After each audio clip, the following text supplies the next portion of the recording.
means that we punched our ticket to go try to win the Super Bowl, and that's it.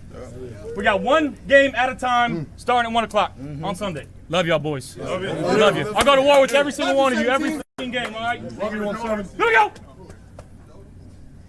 1, 2, 3, 1, 2, 3. Win.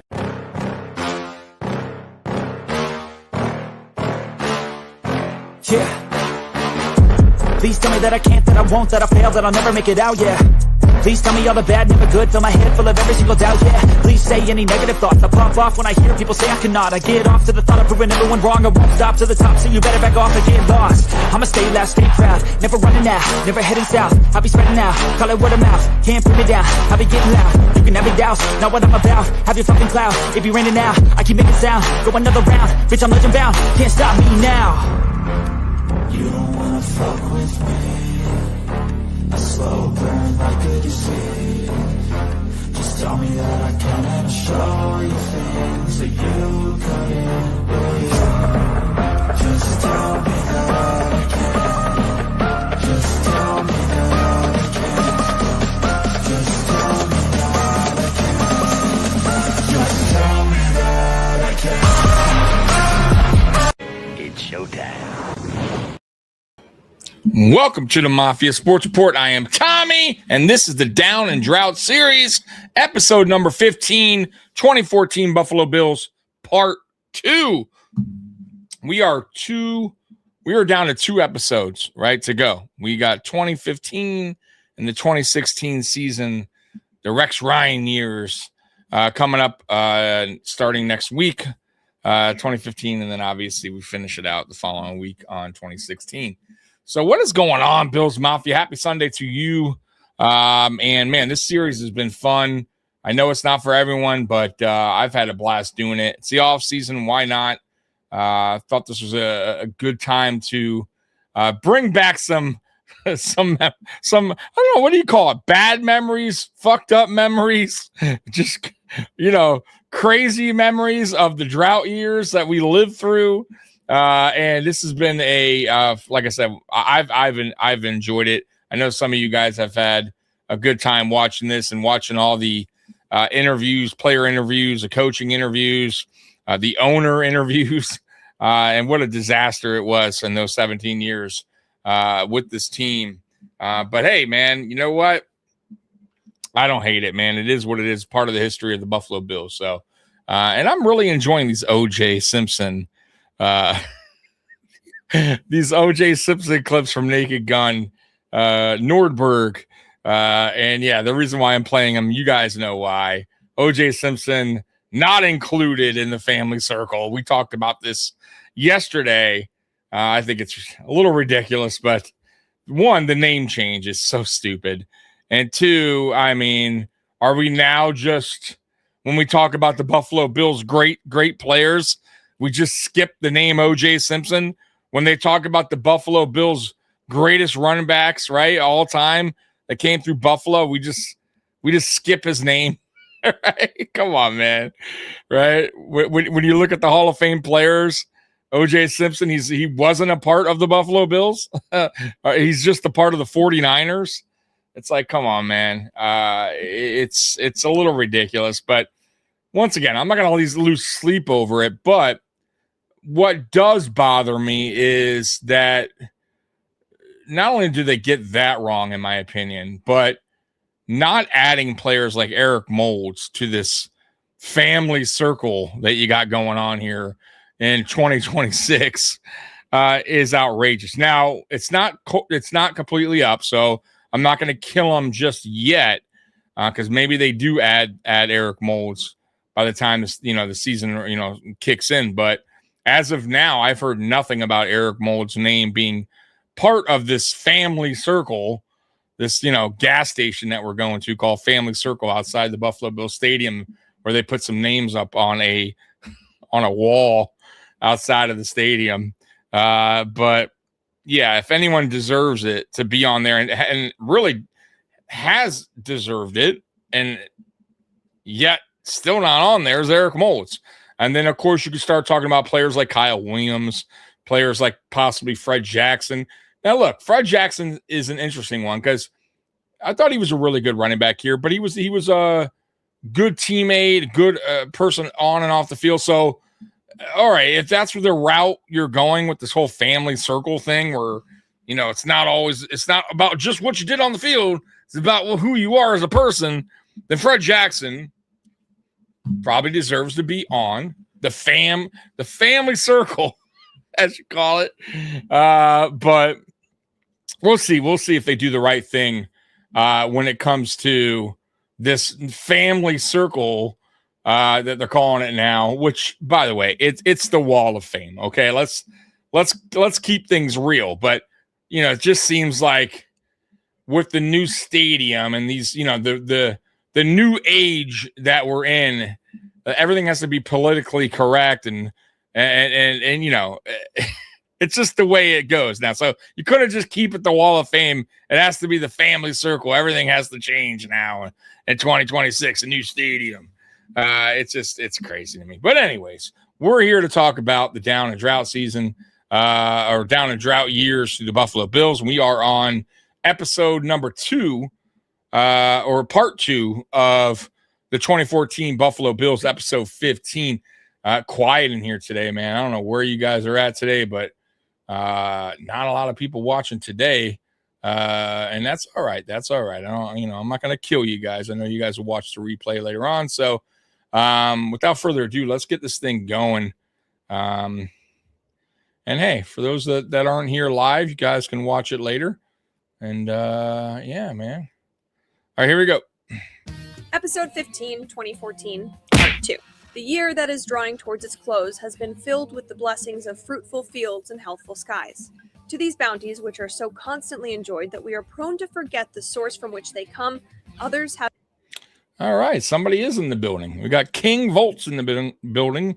No matter what OJ did, he was still a beast running back when he played for the Bills. Shaking my head. Yeah, exactly. You can't...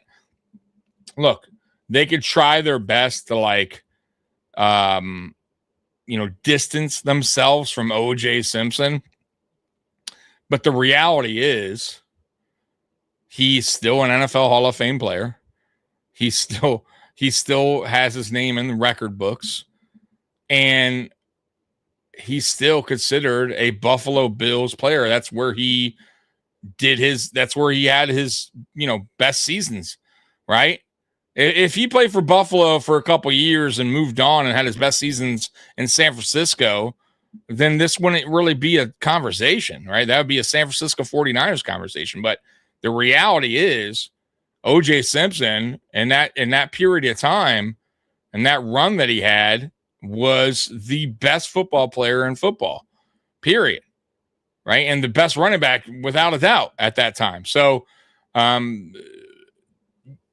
they could try their best to erase his name or take his name off the stupid fucking family circle thing, but it doesn't matter. At the end of the day, when people talk about the greatest running backs of all time or the greatest Buffalo Bills players of all time, O.J. Simpson's name is going to be brought up, whether you like him or you don't like him.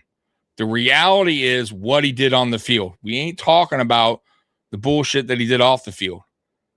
It has nothing look, once again, when I talk about these players and current players, former players, yeah, of course it's cool to know that, yeah, I mean, this guy's also a good guy off the field. But for me, what matters the most is what you're doing on the field. How are you, helping this team get to a Super Bowl, right? Or what you've done, on the field is what really truly matters. Now, off the field, like I said, once again, if you're a great guy off the field too, on top of that, then awesome. But what about the guy that's just a great guy but not very good football player? I'm sure Damar Hamlin is a great guy off the field. He seems like he is. Dude seems like a really nice guy. You know what I mean? But, at the end of the day, we're not going to sit back and talk about Damar Hamlin being this great safety. Should he go on the family circle? You know what I mean? Because he's this great guy. Ryan Fitzpatrick, he's a great dude. He's awesome. He represents the Buffalo Bills. He goes to the games when he can, right? Fans love him. But does he deserve to go on a family circle because he's a great guy? I don't know, man. I hope they don't pull that bullshit. Like, I really, and if they do, then that wall or whatever the fuck their family circle thing is pointless. If they start pulling that, if that's what matters to them, then it's not a wall of fame. It's a, who the Buffalo Bills owners think are really good guys.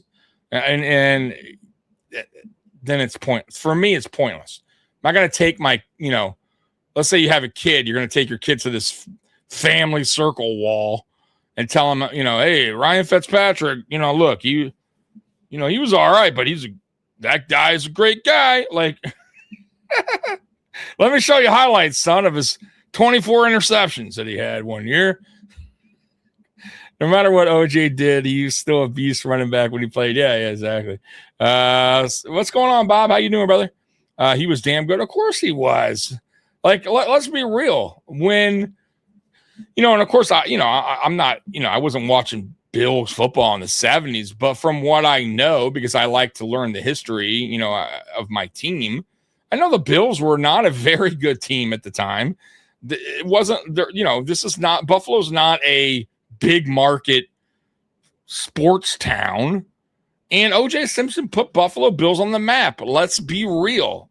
And they're just going to ignore that. Like the fact that this dude maybe perhaps saved the Buffalo Bills or keeping the Buffalo Bills in Buffalo.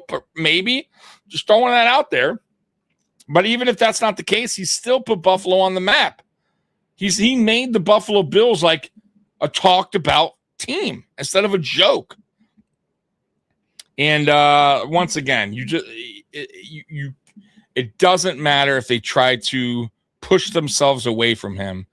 He's still a great player, or was a great player. No matter what, when people talk about OJ Simpson or his name gets brought up, he'll always be a Buffalo Bill. So it doesn't matter, right? They could take him off any wall they want, try to, distance themselves, but at the end of the day, his number, his name will always come back to the Buffalo Bills. So for me, I'm not going to lose sleep over it. I don't get it. It doesn't make sense. And once again, you didn't need to go ahead and change the name of the Bills Wall of Fame to the family circle just to justify why you're not having OJ Simpson on this fucking wall thing that you're creating outside the building. Right? Because really, honestly, to me, that's what it sounds like, they're going with. Like, oh, this is no longer the Bills Wall of Fame. This is more than just the, Bills Wall of Fame. This is about good family people. So what happens if somebody on this wall of family circle gets in trouble off the field? Let's say something happens. Let's say one of these players wind up doing something stupid. Are they going to now start taking these guys off the family circle? Do their names get taken off too? Right? Is that what we're doing now? We're taking guys' names off walls because they got some off-field stuff going on. It's silly to me. It's silly. I don't get it. But what are you going to do? And once again, where's Eric Moulds? Where's Kyle Williams eventually? Fred Jackson, like I said, he probably deserves to be on there eventually.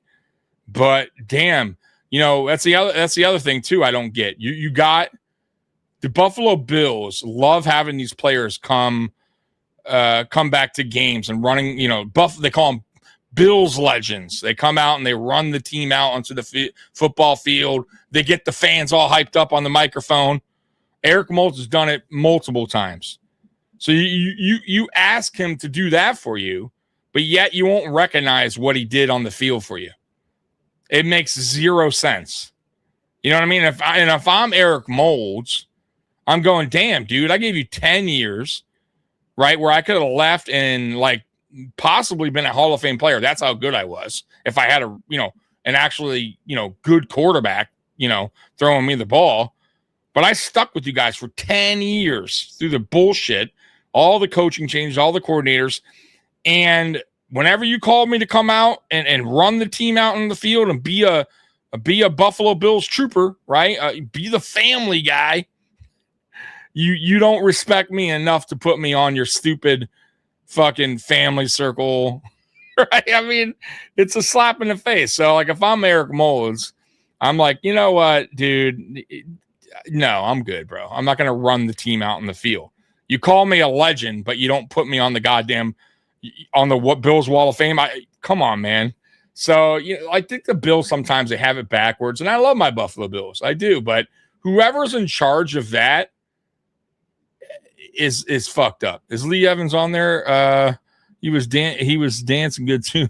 No, Lee Evans. And I don't think Lee Evans deserves to be on there. And I like Lee Evans, and he was good, but I don't think he had a long enough career in Buffalo, if that makes sense. You get what I'm saying? Like, I think he had too short of a run in Buffalo to be. See, I'm picky like that. Like, for me, it's your body of work.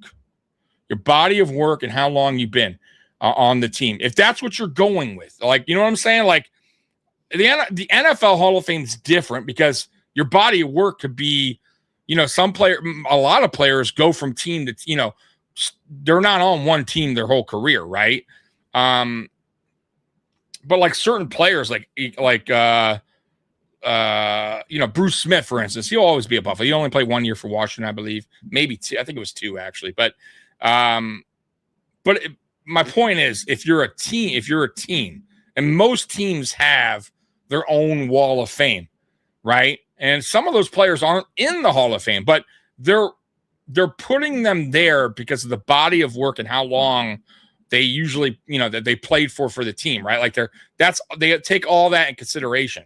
And Eric Moulds played for the team for 10 years, and he put up monster numbers with shit quarterbacks. Like, I don't get it. You know what I mean? Like, why are you being picky with that? I just read OJ won't be. Yeah, no, he won't be. He won't. That's it.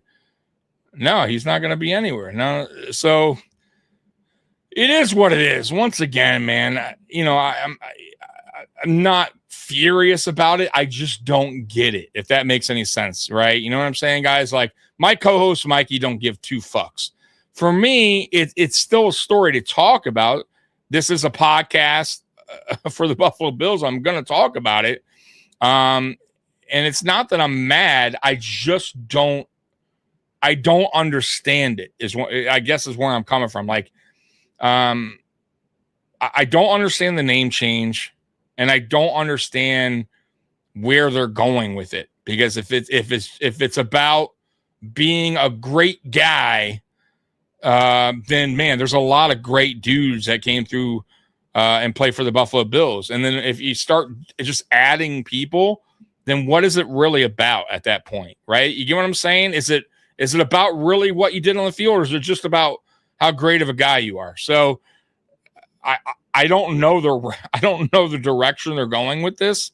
But most teams have their own Wall of Fame. It's not some fucking stupid family thing. Like, I don't get it.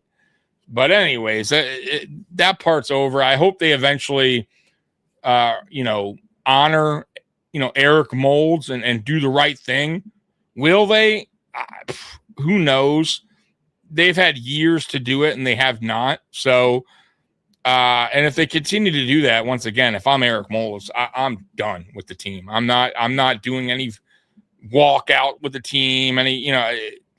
I'm good. If you're going to disrespect me like that and everything that I did for the team, you go kick rocks. You know what I mean? And Pegula, by the way, he bought the team in 2014, which we're talking about today.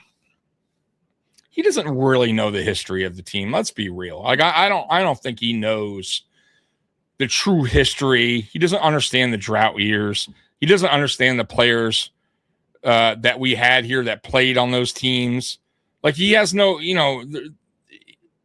doesn't really get what those guys did. And that's why I don't really feel like he's even in charge of the decision on this whole Wall of Fame or family circle thing. It's some fucking, part of the, whoever he hired that's in charge of that particular, I don't know, COO, whatever the fuck, whoever does that shit.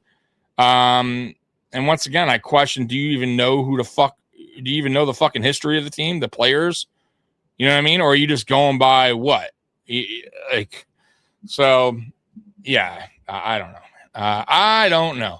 Yo, what's going on, Matt Chatter? All right, so let's get into it.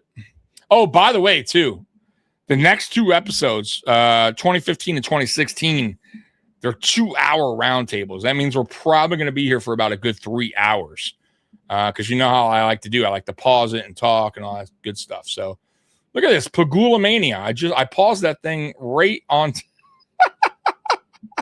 I don't know if you guys saw that. That's funny. So yeah. So Pegula bought the team here. So that's what they're talking about. But that's funny. Who the hell made that sign? Right. I wonder if they kept that sign, whoever made that. Pegula mania. Should we bring back the Pegula mania signs? Oh my God. So extraordinary in nature that they cannot fail to penetrate and soften even the heart, which is habitually insensible.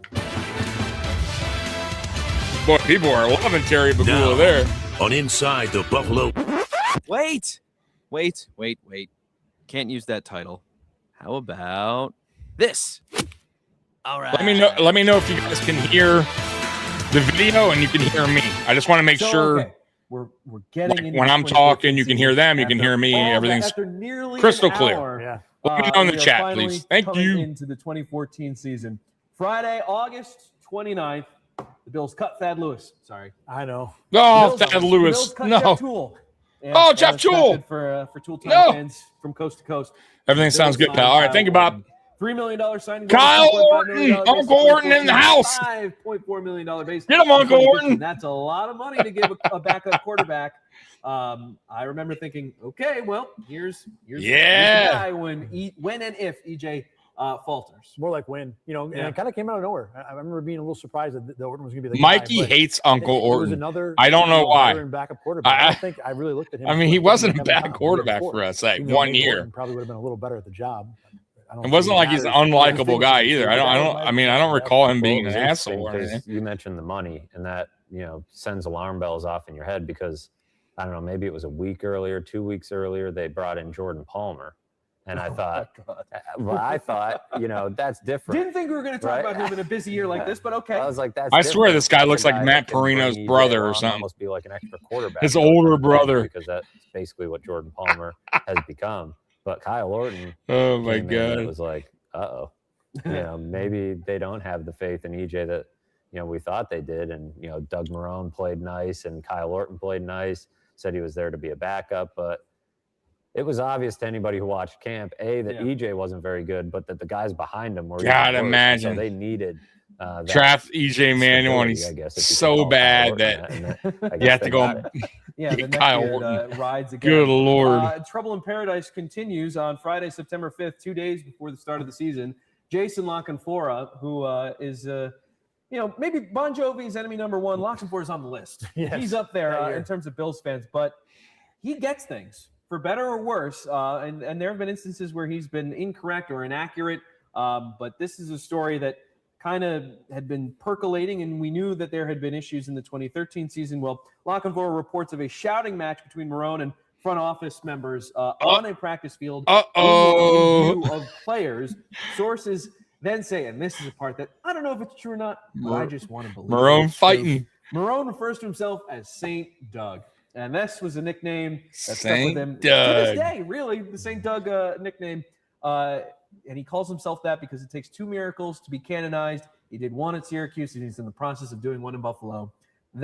Boy, he's full of himself, huh? Doug Marrone. Right from the start. He calls himself Saint Doug. That's. I mean, usually nicknames are. People give you a nickname, but I don't remember much. He made up his own nickname. Like so many other things going on, and this was kind of like boy. But it was just. Fuck, have you done? That was part of the Marrone era. Syracuse, you still had a losing record there. You were there for it. It was within view of reporters at the time. Not a lot of reporters because it was just another day at practice. By the way, he left. He didn't do shit. Park. It was sort of that late training camp. I don't even know where he's at now. Camp, but it still is. And I remember the yelling match and thinking, what's going on? And we asked Doug's sitting there yelling at people. Shut it down. No big deal. And that's when Bills PR was getting all upset that we were tweeting about it because it was pretty. Didn't someone have a piece of video? It of was too? in plain view. I don't Oh, know if I anybody wish got there was a videos. video. Not the actual shouting match, but Brodak right might have got a after. photo or Yeah. whatever it was. Ah. Bill's PR was not happy, and then Dude. Doug shut it down. But then the I wish report- they did. that's I how would we love piqued to see that. Jason Locken for his interest and said, "Oh, what was going on there?" And he got some of the details, and then Doug Marrone laughed it off, saying, "Oh, I've never called myself Saint Doug. You guys know me." And I'm like, "Well, We do know you. Yeah, right, This is why right. you believe it. And just to the fact that this comes right on the eve of the season, and we've seen this even up into 2016, where like either it be the morning of a game or the Friday, in this case before a game, a bombshell is dropped about the inner workings of the Bills, whether it be the coaching staff or the front office. And I'm sure there's an example before Oh this, my but this was an God. example that We were really such a stood out to me, dumpster like, fire. why is this coming on bad. September 5th? And I know maybe that's just because that's where the shouting match took place, but that like this seems too good, like too much of a coincidence that like someone is leaking or just giving out this information. So this is kind of what I was, when I was making my point on yesterday's podcast about for me, I see it as ownership, general manager, and coach. They, it's like a chain, right? And if one link is broken, it's not going to work. The wheels aren't going to move, right? And that's where usually teams start to become a mess, a hot mess, dumpster fires, right? Where, they just can't get it right, right? And this is a prime example. It's a prime example. You got your head coach out there, right, in a fucking shouting match with management. That's a fucking problem, right? You're already off to a bad fucking start, right? So for as much as I didn't like McDermott, and for those that feel like Bean, should have drafted different players or gone a different direction or not traded Stephon Diggs because McDermott wanted him gone. That's not how it works. You got to be connected. You have to be on the same page, because if Bean went out and got players that McDermott didn't want, or went against went the different direction, went rogue, let's say, it would have been a disaster, because damn well Sean McDermott would have probably been like Doug Marrone, and it would have been an issue, right? And then you got your owner stepping in and going, what happened? It would be a mess.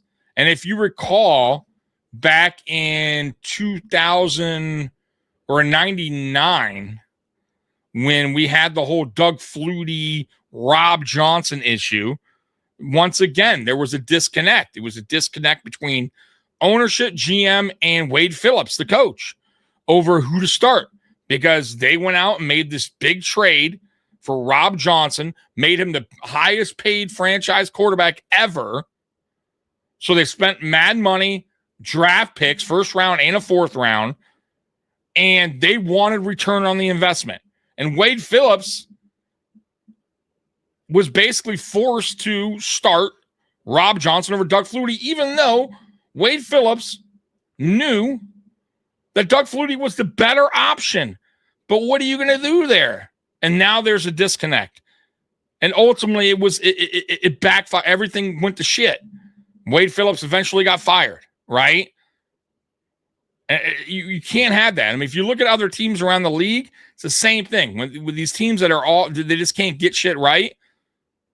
The Dolphins and Greer and McDaniels and the owner wanting Tom Brady and the owner, this guy wanting Tua and they want to start. They had the issue with the old coach. I forget his name, the guy that's suing the Dolphins, right? They had an issue. Remember that? About who to start at quarterback, and it was a hot mess, and it's still a hot mess, and that's why they fired both, right? And then you got the Jets, who are constantly just can't get it right. So Brandon Beane, for me, he did the right thing, and that's what all coaches or all GMs should do for their coach. right? You hired the coach. And matter of fact, because our situation was different, Sean McDermott was hired before the GM. It doesn't normally happen that way. Normally, the GM is hired before the coach and makes that decision on who he's hiring, and then gets to interview the coach and they're on the same page. But this was the opposite way. Now, luckily, Sean McDermott, and why it worked early on is because Sean McDermott knew Brandon Beane. They worked together in Carolina, so there was not really a disconnect early on. They understood each other very well. They were in the same building in Carolina for a couple of years. So, it was just a different process on how that all went down, but it doesn't matter. At the end of the day, the GM is responsible to work with the coach and the coaching staff on what fits their vision, their scheme, and all that, and go out there and get it for them. They can't go rogue. They can't, they can't fight on draft picks. And once you start doing that, it's a wrap. And I thought Beane did a good job of going, okay, you know what? My job is to, fulfill McDermott's vision and get players that fit his scheme. And he did that. So don't blame him on the players that didn't work out, that McDermott failed on, especially on the defensive side of the ball.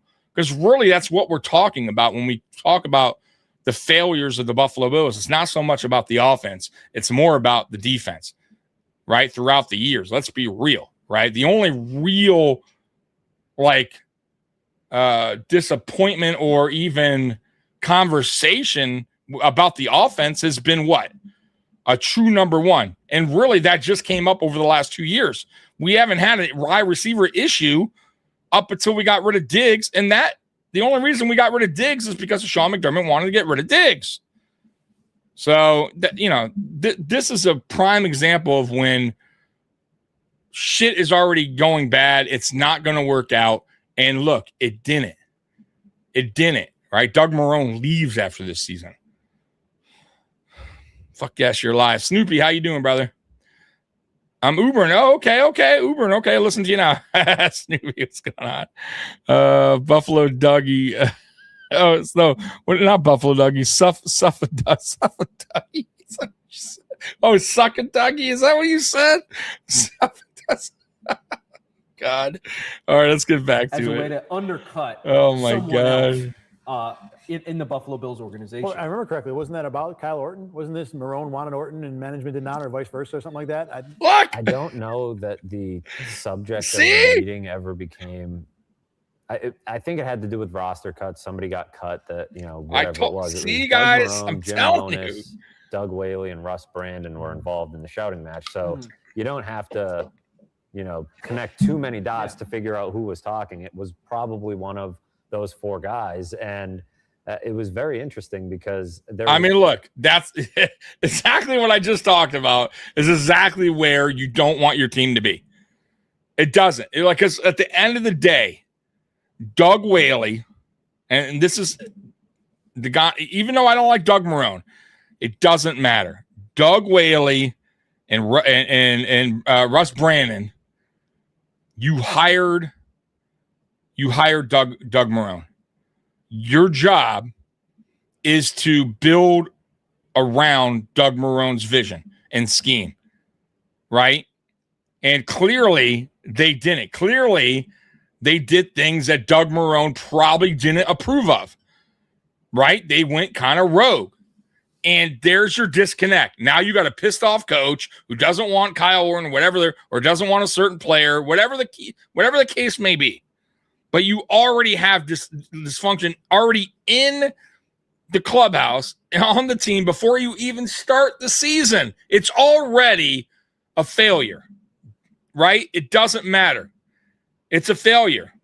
Because at the end of the day, look, if Doug Whaley does his job right, and meaning does his job where he gets the players that Doug Marrone wanted, the players that fit his scheme, work with him, and Doug Marrone failed, then Doug Whaley can go to the owner and go, man, I did everything he asked. I built around his vision.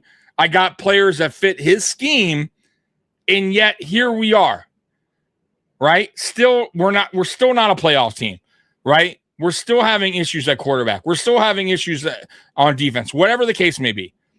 And then that's when you fire your coach and you go ahead and get the next coach and you build around that coach. You know what I'm saying? So that's why I keep telling people, like, Brandon Beane is going to now, with this new coaching staff, build around what their vision is and what their scheme is, right? Get players that fit their scheme. It's going to be totally different moving forward, and that's just naturally how it goes. That's what a good GM does. He doesn't go rogue. He doesn't have shouting matches on the goddamn football field and piss the coach off, right? If the coach fails, he fails. If his vision fails, if his scheme doesn't work, you fire him. Plain and simple, because you did everything you can. You work with him, and he still didn't get the job done. And ultimately, that's how I feel like about McDermott. Brandon Beane did exactly what he wanted to do, for him to do, right? He invested heavily on defense. He concentrated on defense. You want me to get rid of Diggs? Okay. You want me to trade Wyatt Teller? Okay. Even though maybe he thought, damn, maybe in the back of his mind, damn, I just paid Stephon Diggs. Who's Josh going to throw to now?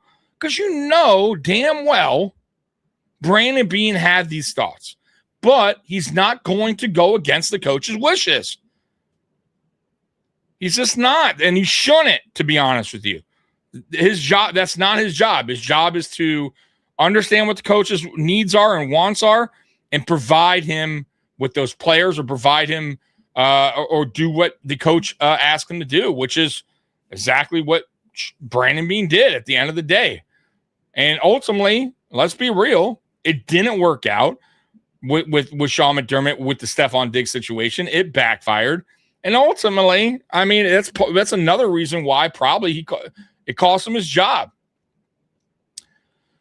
2004, 2014 Drought teams had Super Bowl defense. Yes, they did actually, but you gotta be balanced a little bit there. I got a spare ticket if my wife can't miss work. I don't think I could transfer it to anyone though. I got a spare ticket. What are you talking about, brother? I don't know what you're talking about. Spare ticket to what? To paradise? To Believe in Bean Island?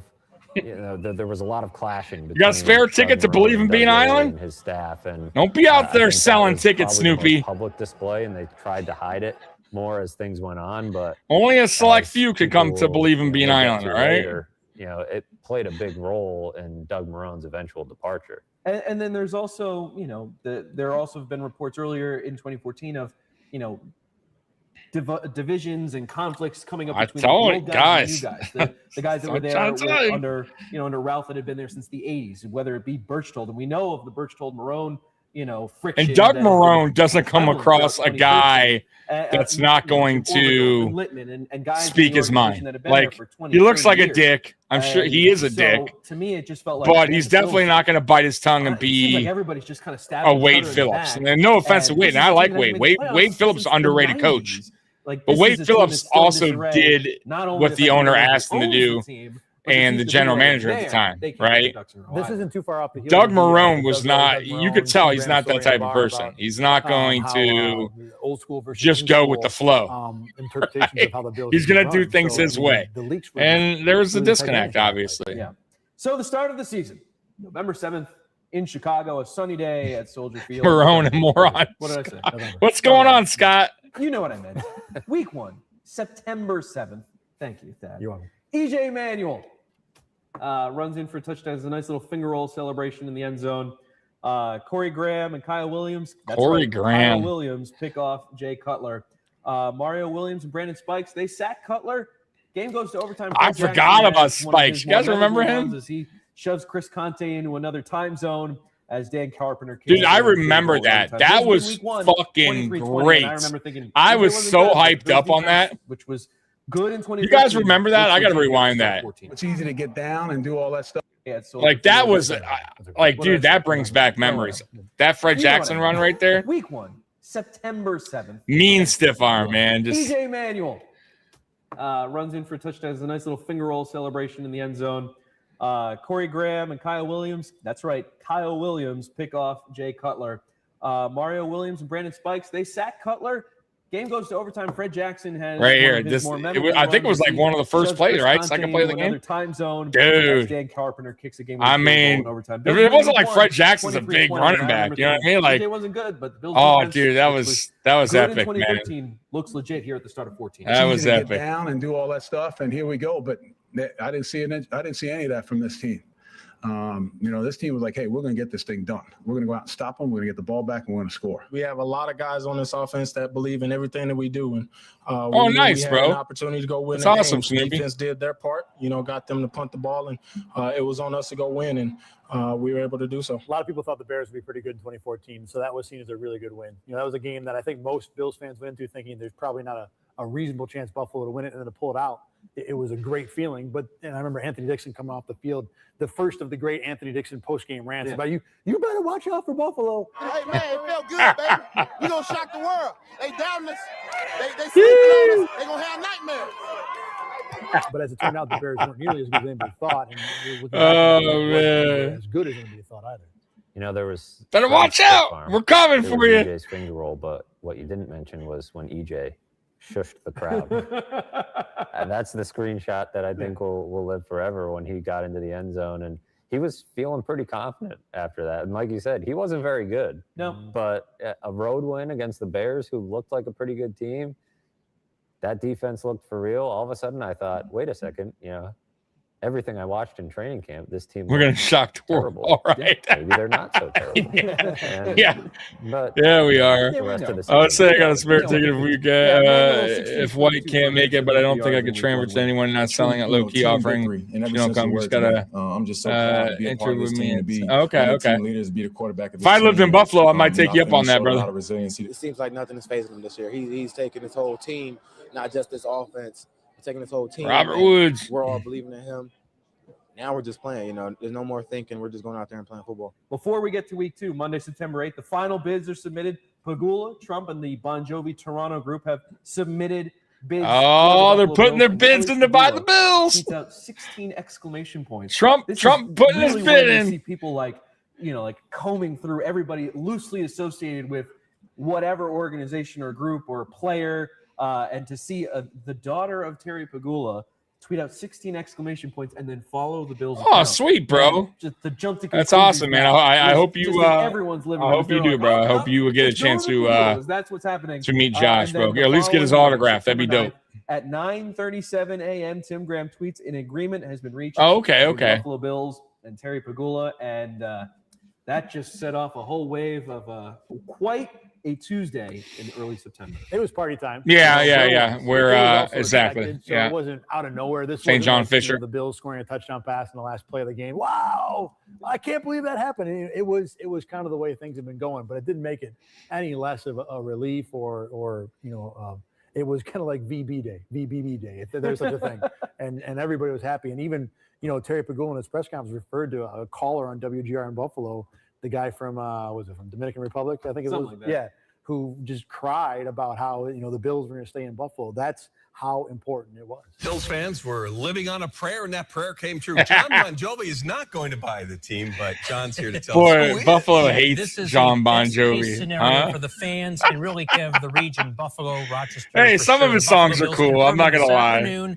That indeed Terry Pegula and his wife, airport native Kim Pegula, have won the bid to purchase the franchise that Ralph Wilson founded in 1959. They have been the front runners since mid-June. All that awaits is official approval from the league's owners. That's expected to happen in 3 weeks. Pegulas now own the Buffalo Bills. It's believed the Pegulas paid an NFL record price for the team, about $1.4 billion.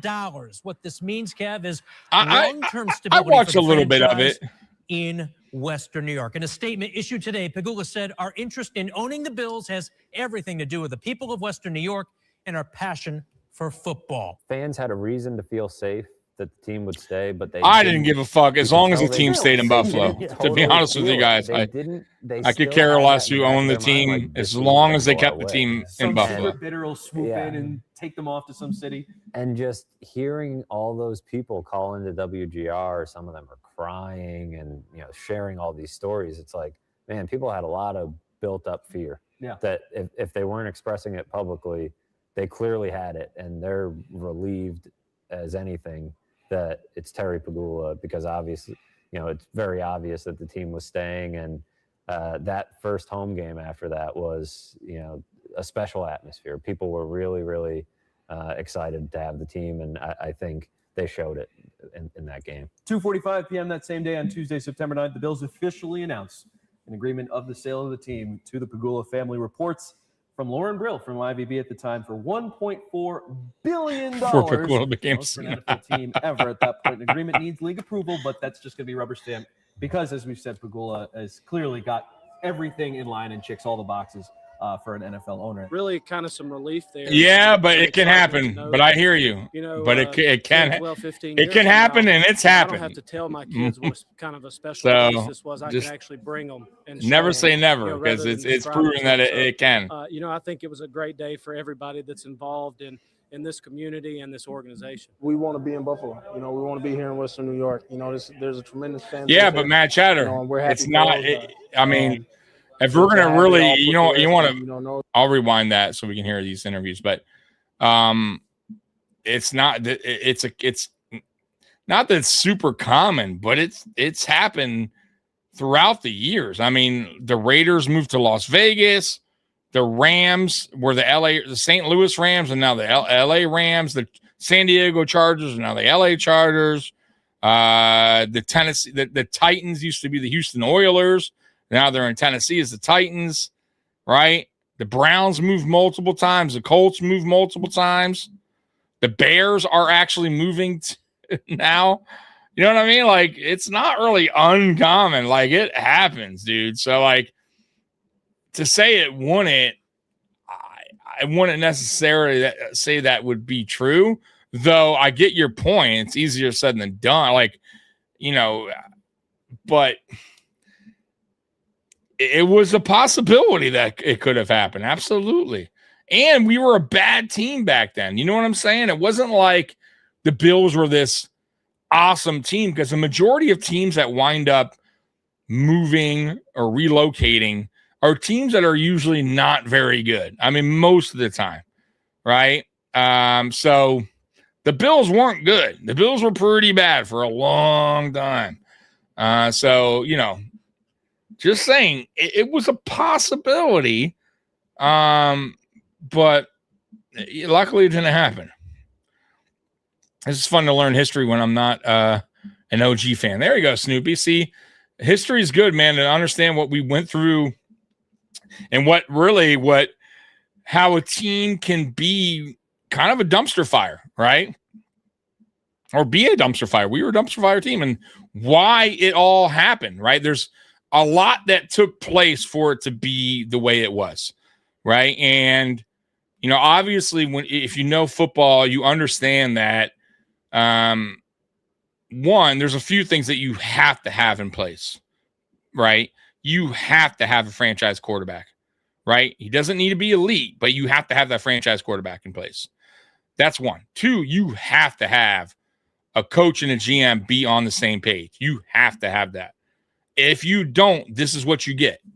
This is exactly what you get. You get turnover, you get GMs fired, you get different coaches every 2-3 years that aren't on the same page. And it's just it's a cycle, and a cycle that just never ends, right? Until you finally get it right. And you finally get that coach and GM that work together, that understand they need a franchise quarterback, that make that happen. But, man, there's teams out there still to this day that can't get that right. Sometimes it's easier said than done. You know what I mean? Clearly. I mean, there's teams that are still, once again, they're fishing. They're still fishing for that franchise quarterback and that coach and that GM. I mean, it's wild, man. You got teams like the Dolphins who haven't won a playoff game since 2000. That's wild. You got teams like the Jets that are terrible. They can't get it right. Bills crawl for about 20 years. Look to give zero. I mean, and not only that too. When you have an owner that's aging, when we had Ralph Wilson, and he was kind of getting senile a little bit. You know, I mean, he was in his late 80s, 90s, whatever, how old he was, and hiring the wrong people, bringing in Marv Levy, who was old, as general manager. That made no sense. Firing Wade Phillips made no sense at the time.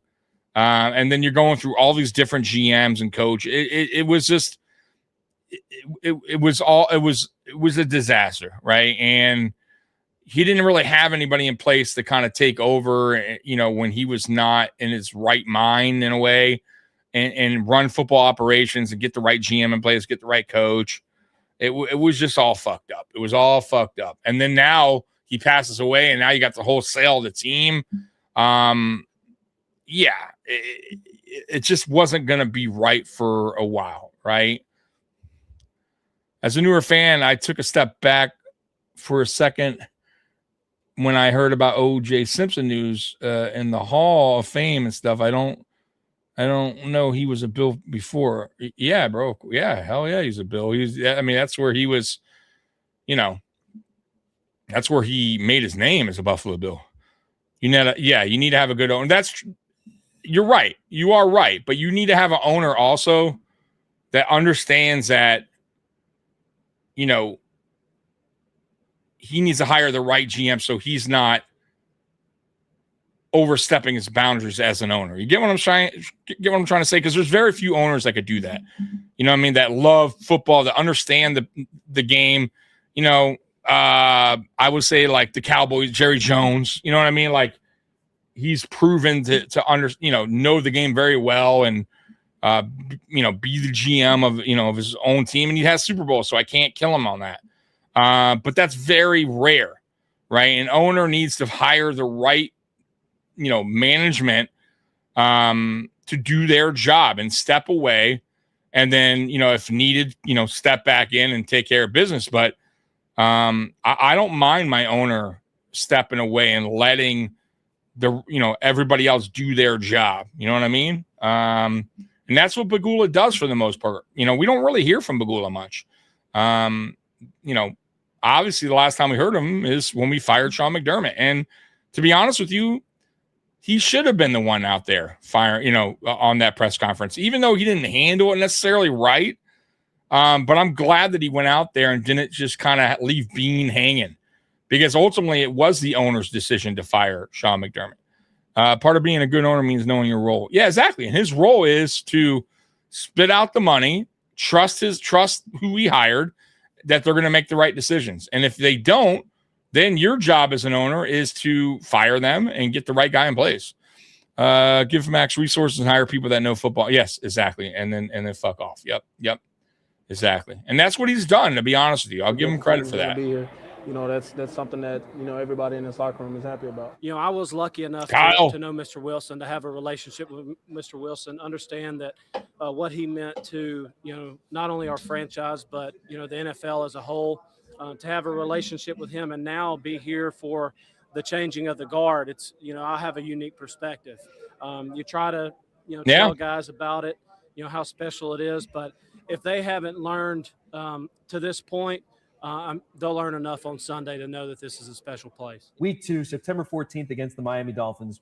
Probably the best atmosphere I've ever seen at a Bills game, maybe rivaled by the Packers game that comes later on in this season. But Jim Kelly is honored. Ralph Wilson has his name put up in gold in the Wall of Fame. And Kelly just stands there. He doesn't have to say anything. And just the crowd, just an ocean of praise and cheers and just an ovation that wait a minute. Maybe rivaled by the Packers game that comes later on in this season. But Jim Kelly is honored. Ralph Wilson has his name put up in gold in the Wall of Fame. The Wall of what? The Wall of Fame? He doesn't have to say anything. And just the crowd just like out there in the stadium where fans can actually see, not outside on a wall that's called the family circle. Field for that game. And just a little bit more meaningful. That sigh of relief. Our hero is my God. Healthy. Who knows if he's out of the woods, but he's here. And that meant so much after where he was just a few months ago. And now the Bills are staying here in Western New York. And Matt, just, your first home game covering the Bills is, probably one of the biggest celebrations the Bills have had since a playoff game.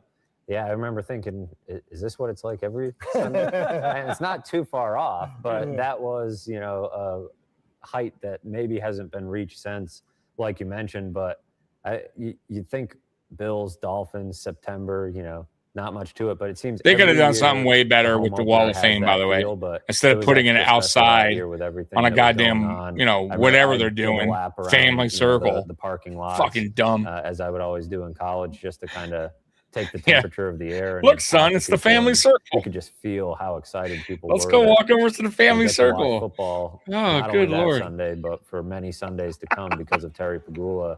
There was just a genuine appreciation of that, which you don't get every Sunday when you're walking around an NFL stadium. And it was pretty special, pretty unique to see. It felt, honestly, like I'd never left college. It's felt a lot like. I mean, at least put it inside the building somewhere. So God, pretty cool to watch it unfold. No way the Bills were losing. And name, just change it to Wall of Fame, please. John Kutchko and I, we were at this game. Right, it sounds like a department store or a I remember seeing a big one that said, like a Circle K. I'm gonna run over to the family circle real quick and grab some toilet paper. That relief that was so prevalent throughout all of Western New Oh York. my for Bills God. fans everywhere. It was really cool. The following week, the Bills are home again against the San Diego Chargers. It doesn't go well. Well, an expected letdown, kind of, sort of. And as we have pointed out, their quarterback isn't really as good as 2-0. Yeah. And the other quarterback is really, really good. But it was a game that the thing that I remember thinking about that game being on the field is that the Chargers are winning this game ugly. It's like 22-10 or 3 at one point. And even with Phillip Rivers, even with an offense that can threaten most any defense in the league, they were playing it, to me, to punt, because they had no fear that EJ Manuel was going to score enough points to threaten them in the game, even in EJ Manuel's own stadium. So the whole third and fourth quarter felt like San Diego was just taking. Hold on. Mad Chatter, Tommy, as one person out of 8 billion, I don't give a care about the Wall of Fame.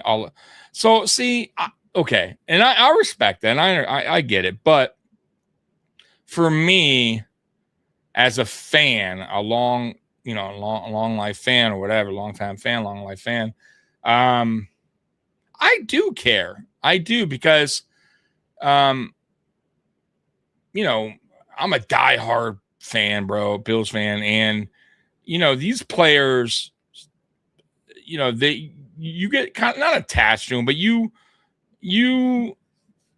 I guess you do get attached to certain players, right? That they're your favorites, or they've done so much for the team and throughout the years, and especially the greats, the Bruce Smiths, the Jim Kellys, the Eric Moulds, Andre Reeds, Thurman Thomas, like, you know what I mean? Like, and those guys, for me, should be honored. And especially for new fans that didn't really, grow up in those times, to understand how great these guys were and what they did for the team. So for me, like, I don't know, I find it to be important as a show of respect for those players and what they did on the field.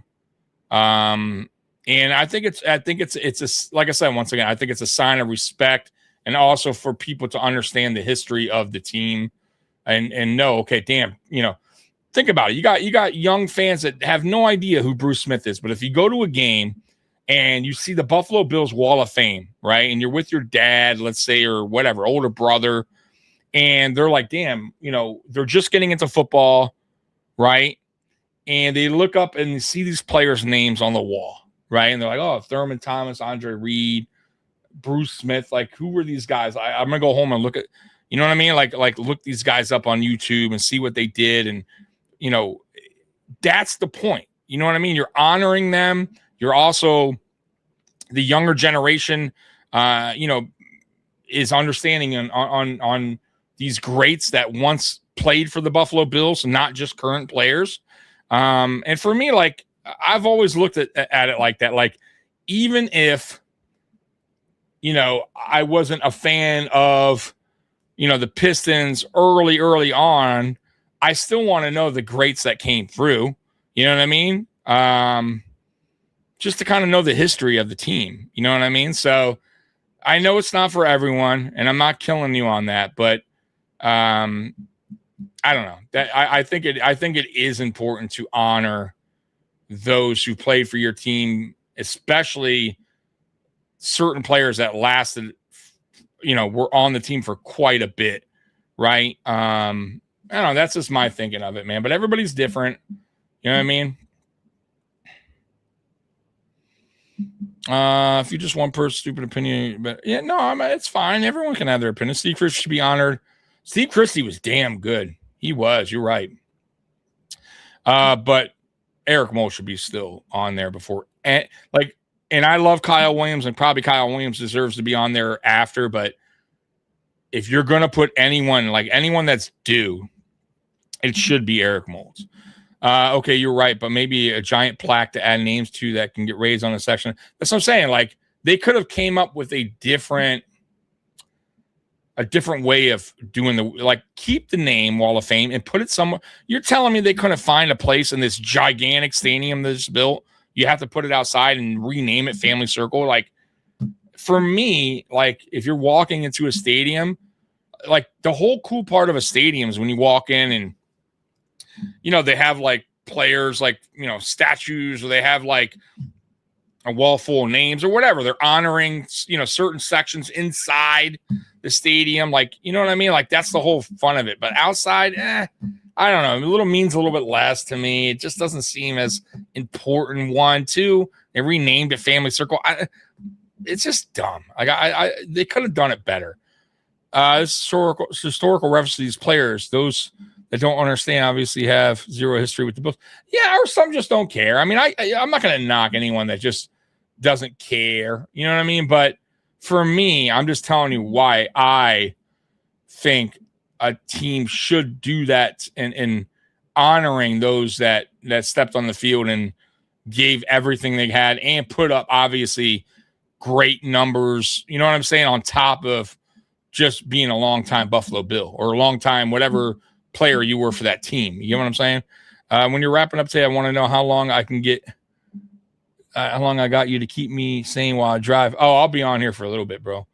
I don't even know if we're halfway done with this yet. Family Circle brought to you by Tops Grocery Store. Yeah. Hey, kids. It's a Family Circle. I think they were the new stadium to have Allen be the first one to go up on the wall inside the stadium after we won the Super Bowl. It will happen. That would be dope. That would be dope. You would think they would have even the greats like Bruce Smith. You know what I mean? They would do something inside the stadium. Maybe they will. I mean, obviously, I haven't got I haven't seen the complete tour or anything, but you would think inside they have something else. You know what I mean? To represent the history, the great players that came through Buffalo. You would think, right? I'm almost thinking they will, but I don't fucking know. Knees, running the ball. They're telling the Bills, go ahead. If your quarterback can score 2 touchdowns on us, have at it, because we don't think it's going to happen. Yeah, I want to say Danny Woodhead blew out his knee in that game. And they got the tight end involved, and that was when that started to become a trend. That the Bills defense had some cracks. And Matt Chatter, man. I share the Bills oral history. Kids, we had a guy named Jim Kelly. He was good, but party too much. But we was always asked until Josh Allen any questions. Well, that's not true. So that's kind of, come on. So let's be fair. The early 90 Bills, late 80s, 90s, bro, we were awesome. Let's be real. Both sides of the ball. We got the 4 straight Super Bowls. Yes, we didn't win one. Should have beat the Giants. That was terrible. But you can't you can't knock those teams. We had some great players, and we weren't always ass until Josh showed up. Now we were ass in between, right? When Kelly retired, and this is why we're talking about this drought series now. But I mean, look, everyone's different. Everyone's different, but your kids, and not everyone's going to care. I'm just saying, but for me, if my kid was really getting into football and was diving into the Buffalo Bills. And I wouldn't force it on him, obviously, about, hey, you better know Bruce Smith like a fucking report, homework or anything. But I would hope that he would ask questions about, who's this guy, Bruce Smith, and why is he so special? And why is he, why does he have the career, 200 sacks record that probably will never be broken? Why, who's this Jim Kelly guy? Who's this Thurman Thomas guy? You know what I mean? Like, and luckily we still have videos out, on YouTube and, stuff like that, hey, go watch this, go watch it. You know what I mean? We went to make, it's still a story to be told no matter what. Like, but like you said, maybe not everybody's cares about the history. They care about the now, and that's fine. But for me, I lived it. And I don't mind going back to it and watching some old game. Dude, I'm guilty of that. I watch Drought games because I have players on there that I really liked.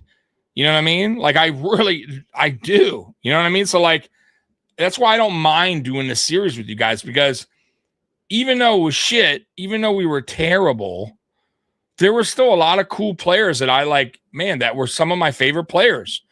You know what I mean? So, like, yeah, man, I think it's good to go back and understand the team history and stuff like that. But, I'm not going to knock people who don't care to go back in time,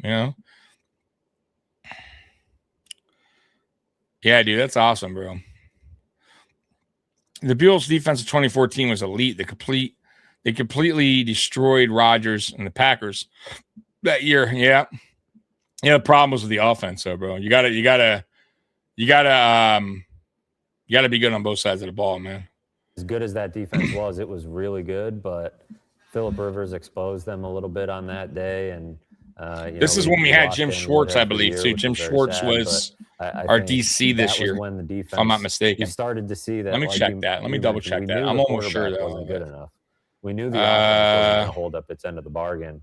Yeah, Jim Schwartz is our DC. That early, Hackett is our OC. Starting to really close in on the defense, and you realize they're not going to be able to shut out everybody. They're not going to be able to bring it every week. And I believe that's when you started Schwartz this team is around something needs to break the Rex their way. Ryan Otherwise, it's going to be hard for that team defense the next to carry them season. all the way. I'm disappointed we lost the game. Didn't make no mistake about it. But it's a long season, and we got to keep fighting and keep getting better. I mean, no, he's not. They're no, I was wrong on that. Some good players on that team. We made some mistakes. Yeah, Jim Schwartz leaves after this year. I don't know why I thought he was on that team. Convert on third down like we needed to. And you just look at it as that it's week 3. You don't panic, just like in weeks 1 and 2. You don't get too high. With every loss, there's always something to learn from. So you can't look at it and all of a sudden start dwelling on it. You got to move on. This is the NFL, so other teams are very good too, and I think we're still a good team. So it's all about moving forward to next week. Get out of there, EJ. Well, something definitely did not break for them in the following week. It broke for the other team, for the Houston Texans, in a big way. Bills led 10-7 at halftime, and I remember this game. You were in Houston. Yes. I was here in Rochester. Some of these games I do remember. Some I don't. At halftime, I knew the Bills were up 10-7, and that Houston was going to get the ball to start the second half. And so I was like, I don't know when I'm going to be able to grab a bite to eat. So I made a Wegmans run. And if you know where News 8 is, the East Ave Wegmans in Rochester is like 2 minutes from here. I go over to Wegmans, grab a bite to eat, get back in the car on my way back to News 8. And John Murphy sounds all dejected on the broadcast. And you're like, oh, Houston must have scored. And then J.J. Watt scores a touchdown, an 80-yard pick six. I'm like, I remember that. That was the Bills had picked where he batted the ball, right, guys? The second half. And we were about to score a touchdown. We were on their end. Yes. J.J. Watt. And I watched it back later and went, he batted the ball and he intercepted and ran all the way back. I forgot all about that. And away goes J.J. Watt. On the field, as the Bills were in this situation, the thought that occurred. I mean, now I remember it, but I forgot about that for a second. Yep. I'm thinking, there's no way this happened. That was dreadful. I remember watching that, going, "What the fuck, dude?" Within 60 seconds of J.J. Watt running it back 80 yards the other way. We were so close. Here it is. Touchdown I've ever shot, just because I was not in a good spot. Of course, I was behind everybody. I was so mad. I think J.J. Watt's got the ball. I can't see him, and then he went over. It was the highlight of the game, and Here you go, John. That's the best I got for you. JJ does a great job. We talked about it last week. As far as him being able to get his hands up, and block down balls and try to throw hot. I don't know why teams, defenses don't do that more. He made a great play on it. Put your damn hands up. Like JJ did that great. He like, made a play. dude, he was like the best at it. But sure that, put your fucking hands up. Make that big bat those fucking footballs down prior to the game, and he did. I thought AJ Epinesa was starting to do that pretty good, and then he just kind of stopped doing it. Easy. EJ helped him out, gave him a pretty big assist on that. But yeah, he dude, outran everybody, and nobody was catching him. And I was like, you got the bird's eye view. Big ass JJ Watt ran. Oh my God, that is a large man. Ran away from everyone. Nobody could catch him. A series no receiver, no running. EJ trying to find ways to lose. Oh and God, that game meant a lot to Fitzpatrick. He was all fired up before. Damn, that is cheap, Billy the Buffalo. $375 for the year. Lower bowl. The good old days, yeah. But you got to know that you're going to be a losing team. But hey, man, that is cheap though. Which may have contributed, I think, to what happened the following Monday. Yeah. So, and in that game against the Houston Texans, EJ Manuel throws an 80-yard touchdown to Mike Williams, a player. Just because everything happens in 2014, we won't really spend a whole lot of time with. But I was like, wow, okay, Mike Williams, that was impressive. But then EJ throws a brutal pick late in the game to ice it for Houston. Manuel throws the ball 44 times. That's not going to win you football games. Damn. He did have 2 touchdowns, but he also had 2 interceptions as well. Texans win 23-17, so the Bills drop to 2-2. Post-game, Doug Marrone is asked, you going to yank the cord out for EJ? No, not at all. I am not considering Kyle Orton at all. No Kyle Orton yet. The next day, Monday, September 29th, Doug Marrone benches EJ Manuel. I benched him. Next day. Coach told me I was going to be the starter. I said, I appreciate it. And, Uncle Orton! Go out and give everything I got to get you to get the full game of get him, Uncle Orton! Plays in, and I feel comfortable. I felt comfortable for the last 2 or 3 weeks, so I think. Look, I mean, say what you want about him, but he played way better than EJ Manuel. Watching what I've seen, way better. My heart, my mind, and I'm not saying he's a great quarterback, but and really that's how it was a refreshing change. But I think it's the same thing, like I said before. All the blame's not on the one position. We all goat incoming. What we're doing to put us in a better situation to win. Everything could look great in practice. Sammy, you never know what's gonna take place. We got Uncle Orton, man. I mean, I feel like he's taking us to all. He's taking us all the way. Demanding us of what he wants out of routes and need to do that. So I just can't wait to actually get in the game with him. Oh my is the God! 14th starting quarterback since Jim Kelly, and you were on your way back from Houston. You both were back on your way back from Houston to land in Western New York and see, the Bills have a new quarterback. Not completely stunned. Like I said, this was more than just EJ performing poorly. I always felt, I don't want to say I always felt like, but at that point, I felt like the receiver room was starting to lose it with him. There's no interest of wanting to prop him up anymore. Sammy's separate, the veteran guys. And, Robert Woods, I can't remember a receiver showing more frustration with his own quarterback in a game than Woods showed in that game. And Woods was fairly young at the time himself. He was the second year, too. Exactly. So it was definitely a huge red flag for, young quarterback or otherwise. You just could not continue on in this way. All right, guys, hold on. I do got some highlights real quick of I saw Kyle Orton night before the game at Duff's with his family. Best game was so much fun in December, Uncle Rico. Rex wanted Kyle Orton to be a starter. Yeah, well, he retired. I do got some highlights. Let's look at some highlights real quick of Uncle Orton real quick. And we'll go back to this. Let's see here if I can get it. Let's see here. All right, let's see. Oh, yeah. It's throwing football. Putting it on film. That's so fucking great. In a 24-piece set. I'm going to throw a little gift. All right, that's enough. That's enough for Uncle Orton. God. Oh, man. He does look like Orton, though, Kyle Orton. He really does. Like Kyle Orton. All right, let's get back to it, man. Golly, man. It's great, bro. Yeah, I remember getting back couple hours later, scrambling over to get to One Bills Drive. How much you want to make a bet? I could throw it over the mountains. Making this announcement, and it was surprising, but not totally unexpected. Oh, man. We were talking before. That's a game that I'm. That was he did hit Napoleon. I remember seeing EJ pretty spot on. In the locker room with what was that? A piece of bologna? Last one out of the locker room, and that was never the case. That was like a throw. I'm not gonna lie. I don't know if I could hit somebody in the face. Go to the podium, sitting down. His media responsibility. He was beat up. Riding a bicycle. And oh my he just god. wasn't himself.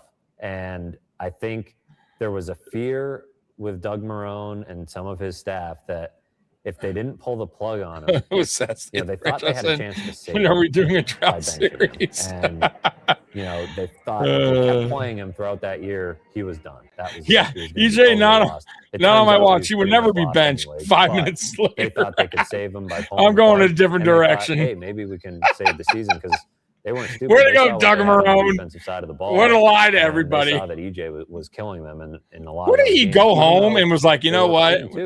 What the fuck am I thinking? EJ is terrible. I could save it. I better make this move now. I wonder with EJ, because he has to start week 1 of his rookie season. He never had really. Poor EJ. He knew he was a flawed quarterback coming out. He's not a bad guy, but he just was not made for the NFL. Just wasn't for him. Could there have been a circumstance where EJ succeeded? Maybe Seattle or Pittsburgh. Seattle, where you had a stacked defense to where you didn't need the quarterback as much.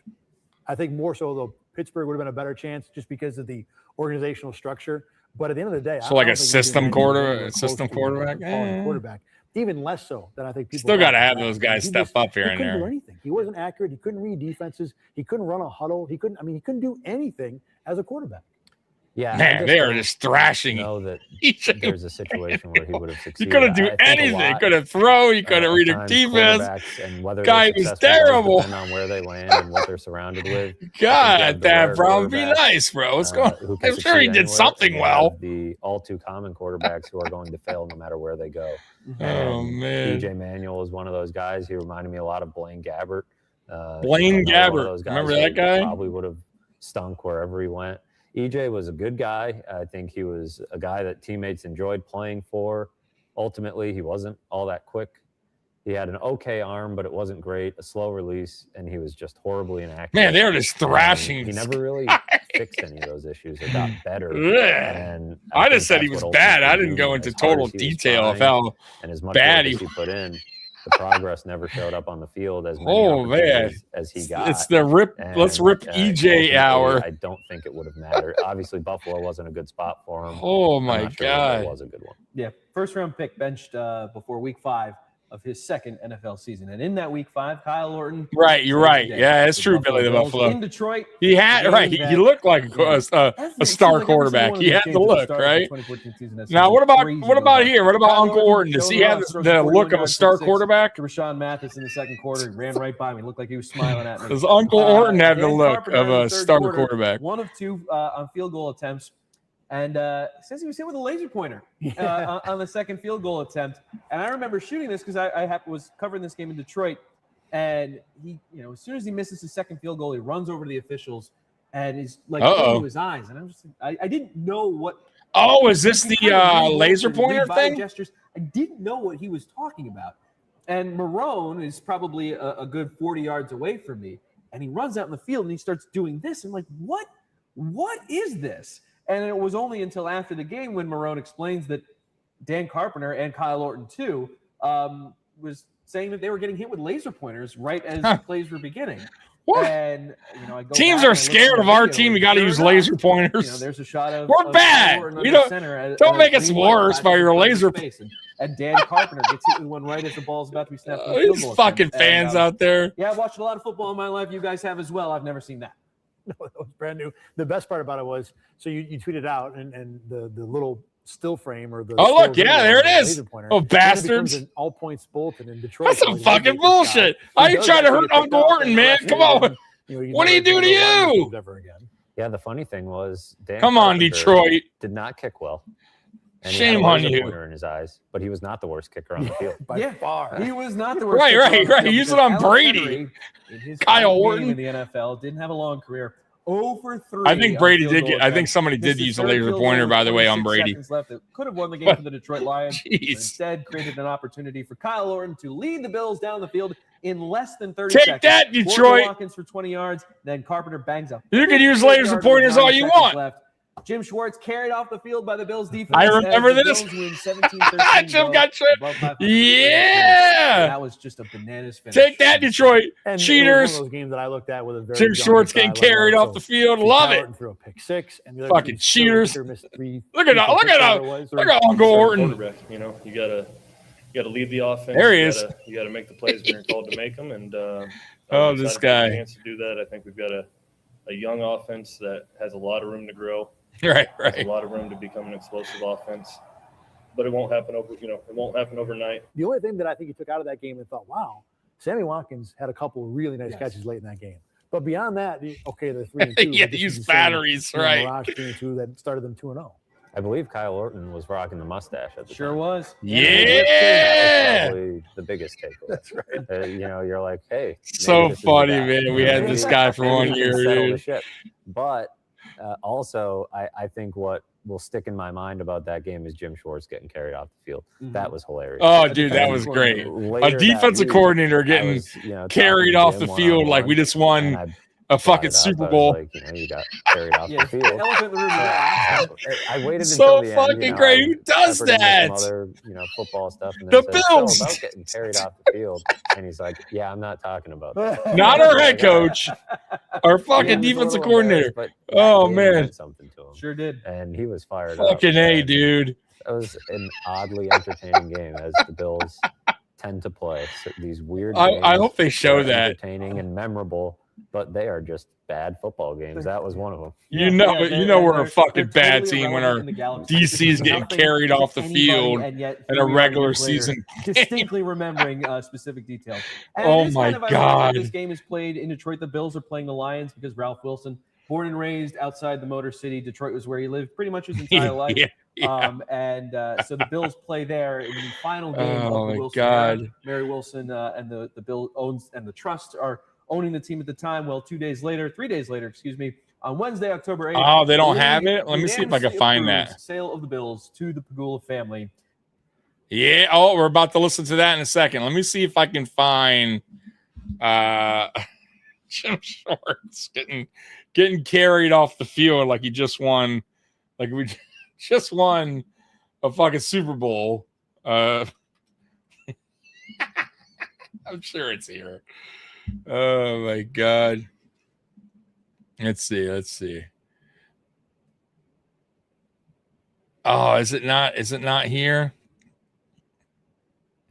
Damn. I thought I saw it. Let me see here.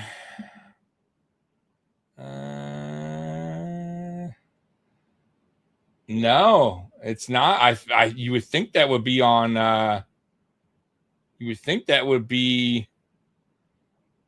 on YouTube. It is not, folks. It is not. It's not there. Damn. I was hoping they had it, man. They don't have it. All right, let's get back to this. I could swear I saw it before on YouTube. Jim Schwartz looking goofy, getting carried off the field. You guys remember? Listen, I know you guys remember that. Like, we just had won the damn Super Bowl, man. Like, it was so fucking great. And he was all for it, bro. He was all for it, man. All right, let's hear what Pegula has to say. Kim and I are honored that the NFL owners have approved us as the new owners of the Buffalo Bills. And we'd like to thank the owners for their support. If you asked me 10 years ago if I was going to own the Sabres and the Bills, I would have called you a liar. I got a hell of a deal. I own the team. Probably the most gratifying moment of my career to know that the Buffalo Bills are in their rightful place in Buffalo. It obviously cements, like I said, it cements Mr. Wilson's legacy, and now we can create a family's new legacy, and it's an honor to be a part of it. Then Friday, October 10th, the Bills introduced the Pegulas as new owners, and the Bills are here to stay. Again, as we've talked about it, we've had so much getting ready for this point and enjoying it. It was I'll put it this way. I don't know if you'll get this analogy. You watch Apollo 13, right? Tom Hanks and all that stuff. So when the capsule is seen and we know he's going to live, everyone's like, yeah! That was September 9th. Later in the movie, when Tom Hanks is delivered to the aircraft carrier and gets out, and you can see him actually in body, and they cut to a scene of his family, and they're kind of like, yay! It's down a level, but still happy. It's over, That's what Russ. this was. Does that make sense? Russ Brand deserves a lot of credit. He did a good job in changing it over. Yeah. I mean, he wasn't the worst, but Terry Pegula introduced it was us, the still new owner bad. of the Buffalo Bills, just the second owner, of course, in franchise history. The transaction, the sale of the team became official yesterday afternoon when all the paperwork was complete, $1.4 billion worth. He arrived at the stadium about 2 p.m. today, 2 hours ahead of the news conference, which was at 4. He was quite emotional throughout. We all just bought a team. Oh, Terry's upset. Our team, the Buffalo Bills. And you guys over here The fear calling the fans Terry had names. Shame on you. Was an innate fear we had, What's up with the Bills, Do we want this team to leave town? And the answer was obviously no. It's a great franchise, and it's, I didn't know it at the time, the only original AFL team to still be named by its original city for Way, all good those for years. Russ. Russ over there doing So some things in the it went back in the office. probably after we bought the Sabres and accelerated with time.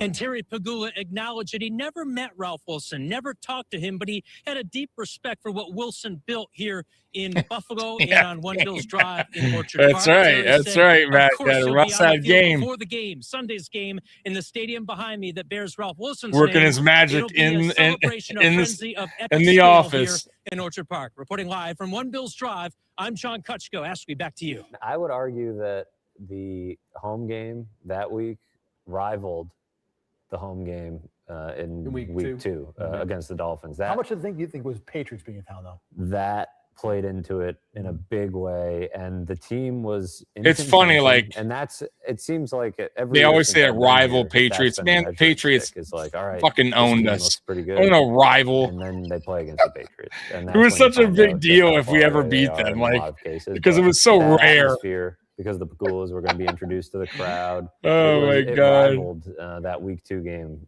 against the Dolphins for sure. Yeah, and just sort of a note about the Bills and their structure. Russ Brandon is no longer the CEO. That's true, Billy. That obviously goes to the Bills, but Brandon remains, or to the Pegulas, but Brandon remains the president. And to me, I still think the Miami Like, game has a hey, bigger Russ, ovation because, can't be of course, doing they that win stuff. game against Miami. You got to move on from me, man. We But I can't have remember no when CJ playboys Spiller, in the early front the office. second half of that game against the Dolphins has a 103-yard kickoff return. And when the crowd recognizes that he has daylight, that pop, I think, is the. I wasn't here for the Super Bowl years. I wasn't here for the playoff years that followed. But that pop from the crowd is the loudest I've heard the Ralph. And maybe, I don't know that I can think of another example that topped it. In the time I've covered the team, starting really with 2012. I never had any good games that year. I had the Vikings game, which wasn't bad, but it wasn't the same. I didn't have either of these two momentous, changing of the guard, passing of the torch kind of games. Yeah, that one, the game wasn't very loud. No. It was the pregame atmosphere and the build-up to the game. And the only thing I can think of that probably rivaled that Dolphins game, but again, it didn't last long, was the Patriots game. The following year would have been 2015 when the Bills looked pretty good. They'd beaten the Colts. Yeah. And it was like, we're going to break the noise record. And I was like, oh, that's right. I forgot about that. Oh, yeah. Which we'll get to and all Didn't that. look good. But, yeah, I forgot about that. Point being, like, that was another one that it was really loud, and then the Bills gave them no reason to sustain it. The cool part about the Dolphins game was, like you said, there's no way they're losing that game. I never thought that because they're the Bills and they have EJ Manuel as their quarterback. They could easily lose that game, but they didn't. And I think that's what made that such a special atmosphere. It was like, wait a second, things are going right for this team. Mm-hmm. They're 2-0. They've got an owner that's going to keep the team in Buffalo. And I think that's what made that one just a notch above. Yeah, the Pegulas are introduced before their Week 6 game. Yeah, Terry and Kim coming out of there. They do the big like card thing where the thousands of people hold up the one Buffalo sign. And at least what? I'll say this real quick. I don't know if he's still. I don't know if he does, but at least he doesn't tuck his jersey into his pants. You're right. You know what I'm talking about? I never thought like that most of these like owners or quarterback, they could easily lose that game, but they didn't. And they love tucking jerseys into their pants. Like, wait a second. And thank God they 2-0. didn't here. Like it's such a cheesy look. And I think that's so. Yeah, I look at stuff like that. I don't know why. Yeah, the but Pegulas, look at that. Not tucked in jerseys into the pants. There you go. Card thing where the thousands of people hold up the one Buffalo sign, and Marrone's play calling gets called into question in this one because with 14 seconds left in the first half from their own 30.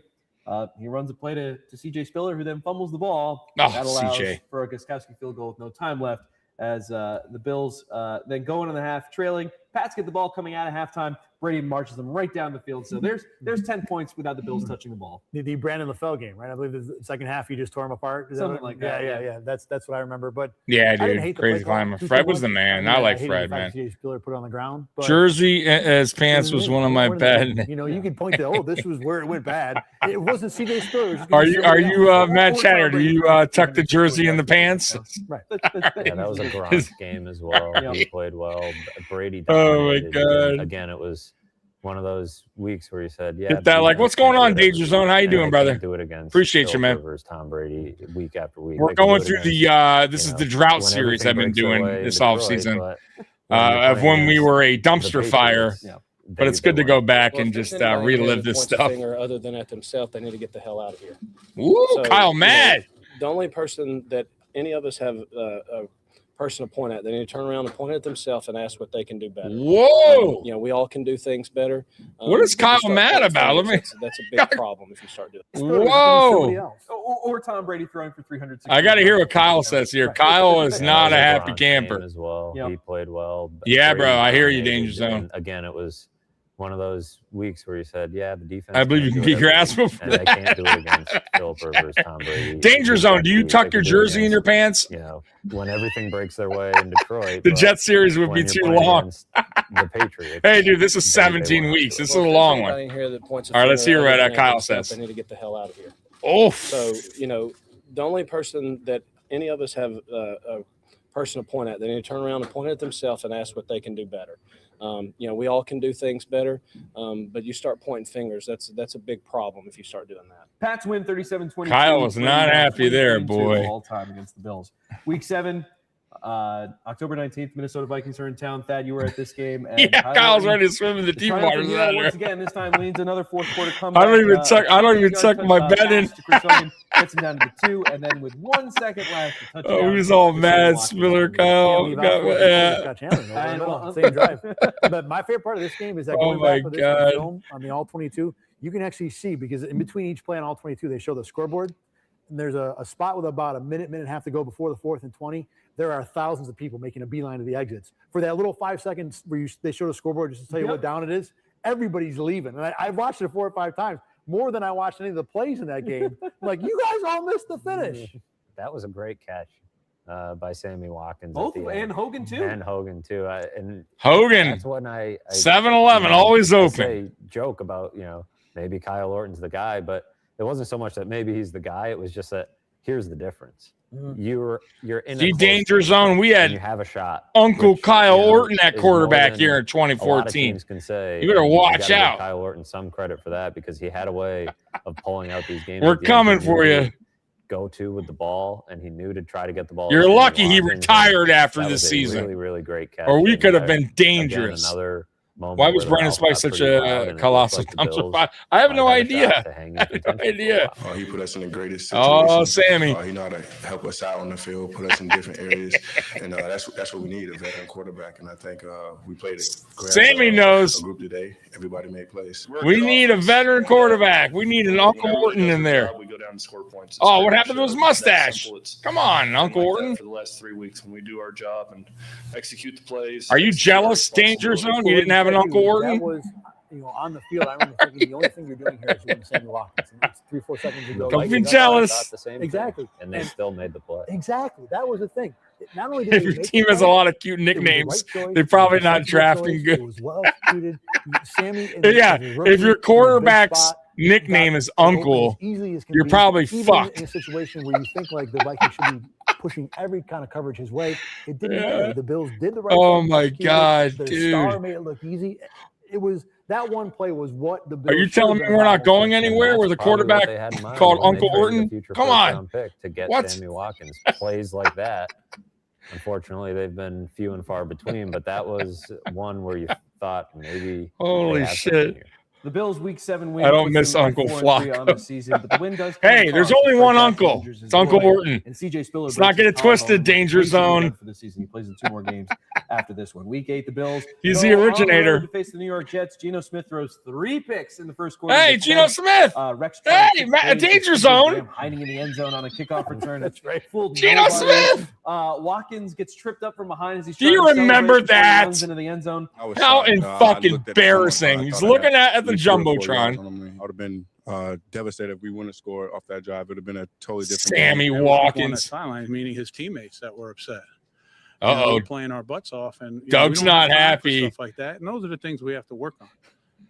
Winning and growing up. Luckily, it didn't come back to bite us. We were Kyle's still able to not make plays happy. to win the football game, but I doubt he'll do that again. And I think we all expect him to I play for a long, never long seen time. us here. Maybe that's what he needed for his career going forward. Talk about just stupid. Kyle said, moments from the you season. better not be Mike showboating Vick sacked 4 again. times. Kyle has 2 sacks.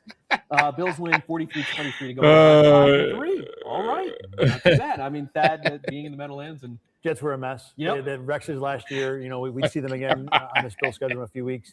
And Buffalo just which is what they should have done in that spot. What the hell was Sammy Watkins Again, one thinking? of those moments where you say, all right, this team isn't bad.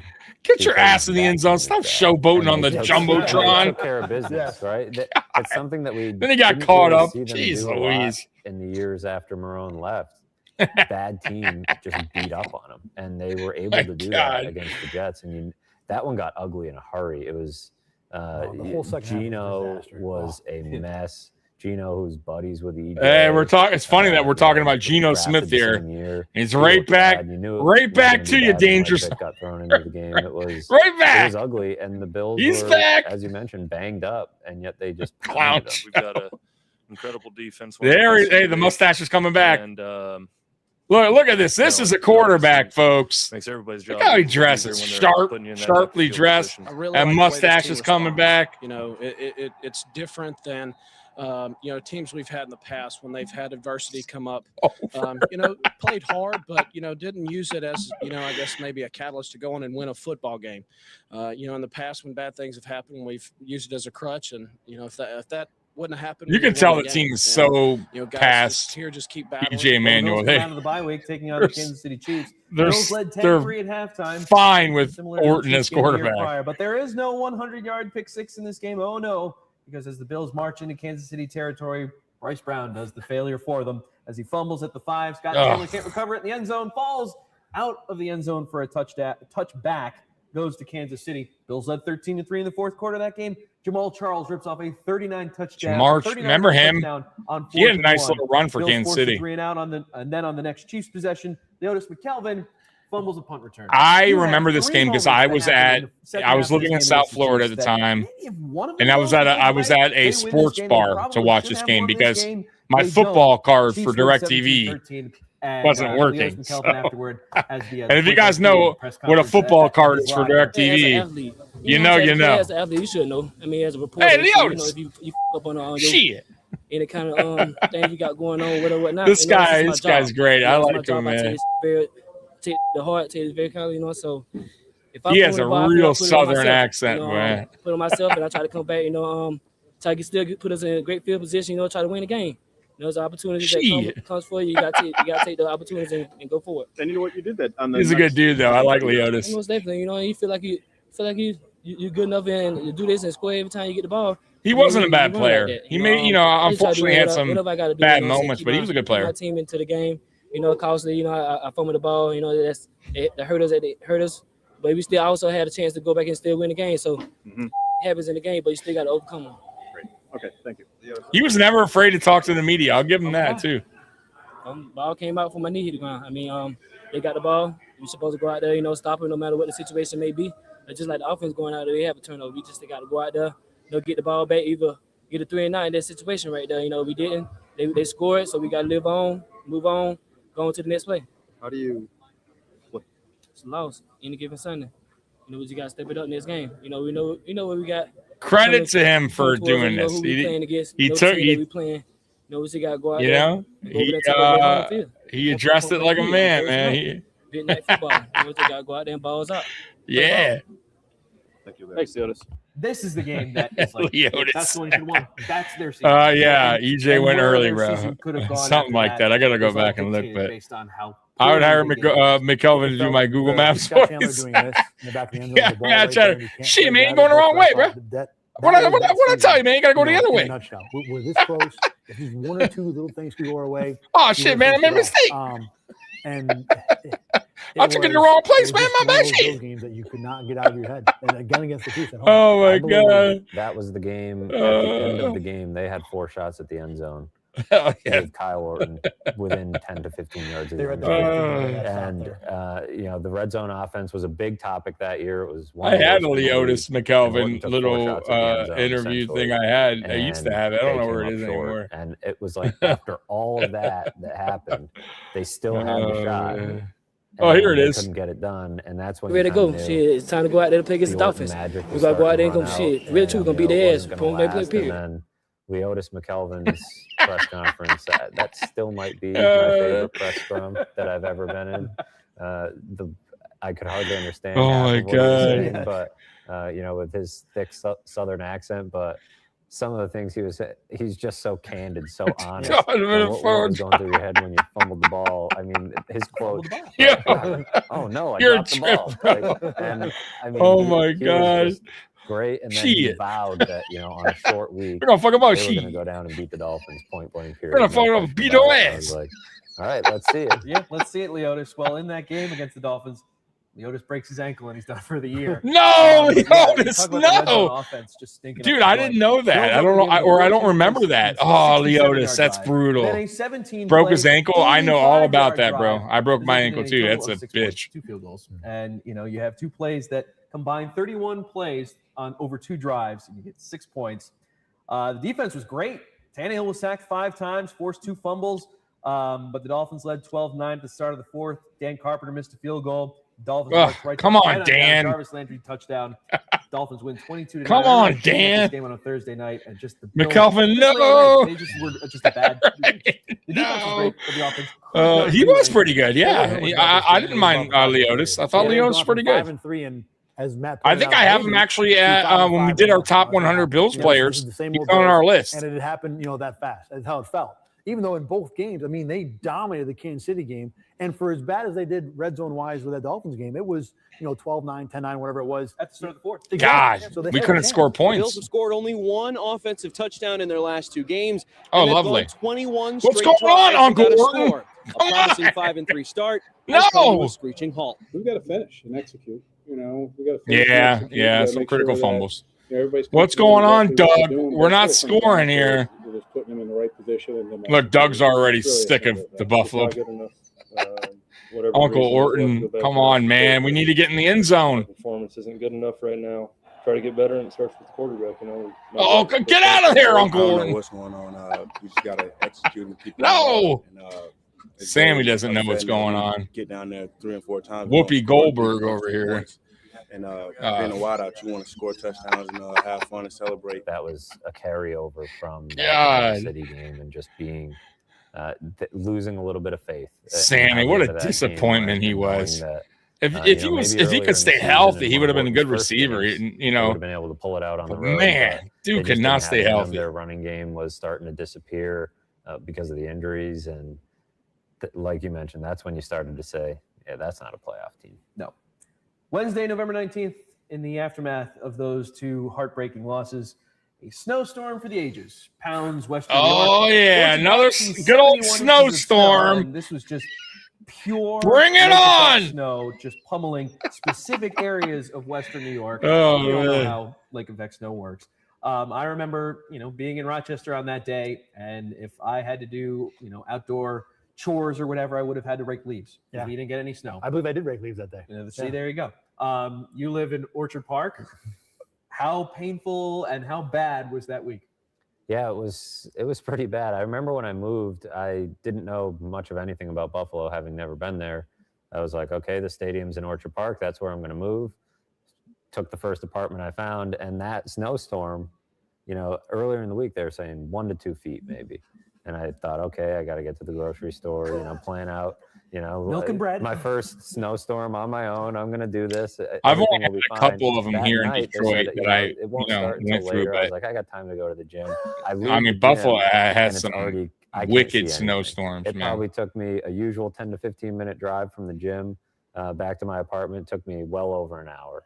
And I didn't leave my apartment after that until that Friday when they moved practice to Detroit. And even then, the travel ban was still in effect. It was one of those crazy things where you're like, okay, 1 to 2 feet is what they said. So I'm prepared for the worst. And it just kept falling. It stopped for a couple hours. And then it was like, here's the second storm. Here's the third storm. And I remember, luckily my internet still worked, and I'm scrolling through Twitter, and there's people that live in downtown Buffalo. They're like, oh, we got a dusting. And I'm just like, I couldn't wrap my head around. I was like, well, what is going on? I picked the wrong spot to live, but I was at the same time right in the heart of the action, which was kind of cool. But man, to this day, I've never seen anything like it. The wall of snow that pummeled Western New York this week also It's took ridiculous its toll on here. the Bills. An estimated 220,000 The inside of Ralph Wilson tons Stadium. of Look at that. snow landed on Ralph Wilson Stadium and won Bills Drive. With many Bills snowed in, they took to social media. For some of the Bills that grew up in the South, the winter weather was hardly welcomed. But as Western New Yorkers show in times like this, the Bills, too, showed resiliency and made do with the November downfall. Buffalo is known as the city of good neighbors, and nothing exemplified that more than on Tuesday when the storm was at its worst. Doug Marrone was on his way to the stadium, and he noticed a car stuck on Abbott Road. So he got out and helped. He wasn't alone. Several people were out lending a helping hand to stranded motorists. I wound up getting about 5 miles from the office, and I was right outside. I'm shocked Doug Marrone did anything like that. I can't say enough to the people of Buffalo. What a nice guy you are, Doug. You are a saint after all, huh? People from the hospital were going out. The people were I was wrong about you, Doug. I mean, it was just, I don't think words can describe it. Everyone was just trying to help each other. It was a really... No wonder Doug didn't come back after this year. I was just doing my part, but my part was very... Doug said, no, this bullshit. I got fucking living in the fucking snow. Moves the Jets Bills Fucking snowstorm. From Orchard Park to Detroit. You were going to this game with John. Just what was that like? I'm gonna go to. You know where he went? To Jacksonville. I don't know how we're even the total opposite because there's 5 feet of snow. Weather. Oh my God! Any issue. So when the game got moved and the practice time Right. was scheduled, we just went. I just said, "Do I have enough time?" I can't help you. And go. I'm sorry. And, I drew. Going. I can't help you. To the north, there wasn't that much of an issue. I mean, I drove straight to Detroit without. Yeah, but Doug got the hell out of Buffalo after this year. Went to nice, hot, sunny It Jacksonville. was weird though to. I'm going to go cover Bills practice. He's like, I'll never go back to that fucking place. I've never been to before. I'm going to come in and where's the media room? Where fuck my contract. I am done. We're like cover. Where do we do interviews? How do we send anything back? And I think it was me and you and Joe Biscaglia and there weren't many of and us. Jay Skirsky. Jay made it, and I think that might have been it. And I don't even know how I got there to this day. Like I don't understand how I made it there in time because as a beat reporter, any availability I had to get to, you fucking scumbags! And they met, get out of my way. Them, they were available at the Who told you to get that junky car? I missed that because I couldn't get from. It would have taken me hours to get. I got a game to coach, Orchard damn it. Park to Cheektowaga to the airport. So I, finally got word that they were going to have practice in Detroit. And then I have to clear. That's an extra budget thing that, you know, people don't factor in. And that's 4 nights in a hotel and another road game. And so I'm calling my boss, like, he's like, if you can safely get out. Was he wearing his visor still? The travel ban was still in effect. So I had to, you know, uncover I my can car. envision, I can see Doug Marrone wearing his goofy ass visor. But to your point, the weirdest Thank part God. of it was, And I really hope that he felt doesn't like I was ever on do it, because he doesn't seem like a guy that would do that's it. what the roads felt like. That Joe Brady would never wear a fucking visor. On jet ski or on, I snowmobiles can't or stand jet skis. fucking those fucking hats, They're on those visor snowmobiles hats. and Cross-country skis? Those they're and the walking goddamn to the grocery vest store, that you know, coaches getting wear. groceries. It took me hour and a half, McDermott hour wore and the 45 vest, by the minutes to way. get out of Orchard Park. I hope to God I that got Joe on Brady the never freeway, wears a and it was vest clear. or a I drove goddamn through Canada, and it was like it was still one of fall those in the- fucking in visor Canada. hats. And meanwhile, behind me, there was 7 feet of snow. The weirdest part was I got back, almost all of the snow was gone. Yeah. Because it got so warm, it all melted. The stadium had. I don't even flooding get the issues. point of a goddamn visor What a hat. weird- What a waste of money. It's like, weather is what weird. are So you? we're What? up there, What too. is I the mean, point? John, I went up there myself on Your whole Friday fucking to go head's over still, there. your head's John came up on exposed. Sunday, and John wanted to do stories from just So me in the stadium as if stupid. they're normal. And for whatever reason, we had trouble with sending something back, or John wanted to do something. We ended up watching. I want the sun right here on my hair. From empty Don't want it in my fields eyes, though. It was me and John and the custodian. Sun and maybe the fine. security Give guy. my hair. And I remember sitting in the middle of the Good field rays on my top hair. of the newly painted Bills logo on the stadium, looking up at Jumbotron and watching like Oh whatever my game was on God. at 1 o'clock. That was my football Sunday for the day. In that, and we I gotta still wear did it this till 10 vest. o'clock. John, different story that we won't get into. What This. is I the don't know why point we of the did it, vest, but by the that's what I way, remember from too? that is watching Terrible. NFL football by myself on a Jumbotron at a football stadium. So the NFL says that this game is free. It warms your head, but blocks the sun. Have first preference. I don't know about that. The whole head, your whole top of your head's exposed. Showed up, and that I don't know what credit or what. You know, you're insane if you went to Detroit. I just hate but, hey, visors. more Can't power to stand you. them. That and Bills go out flip and flops. throttle the Jets, 38-3. Can't Booby stand Gibson, flip blocks a flops. punt, has a run, a rushing touchdown of his own. Terrible. Michael Vick sacked 5 times. He gets hurt in Coach Geno Smith. He's sacked 2 more times. The Bills lead the league in sacks at this point. And I know it's cold, but what are you wearing a visor A for? lot of people remember is Kyle Orton throwing the touchdown pass.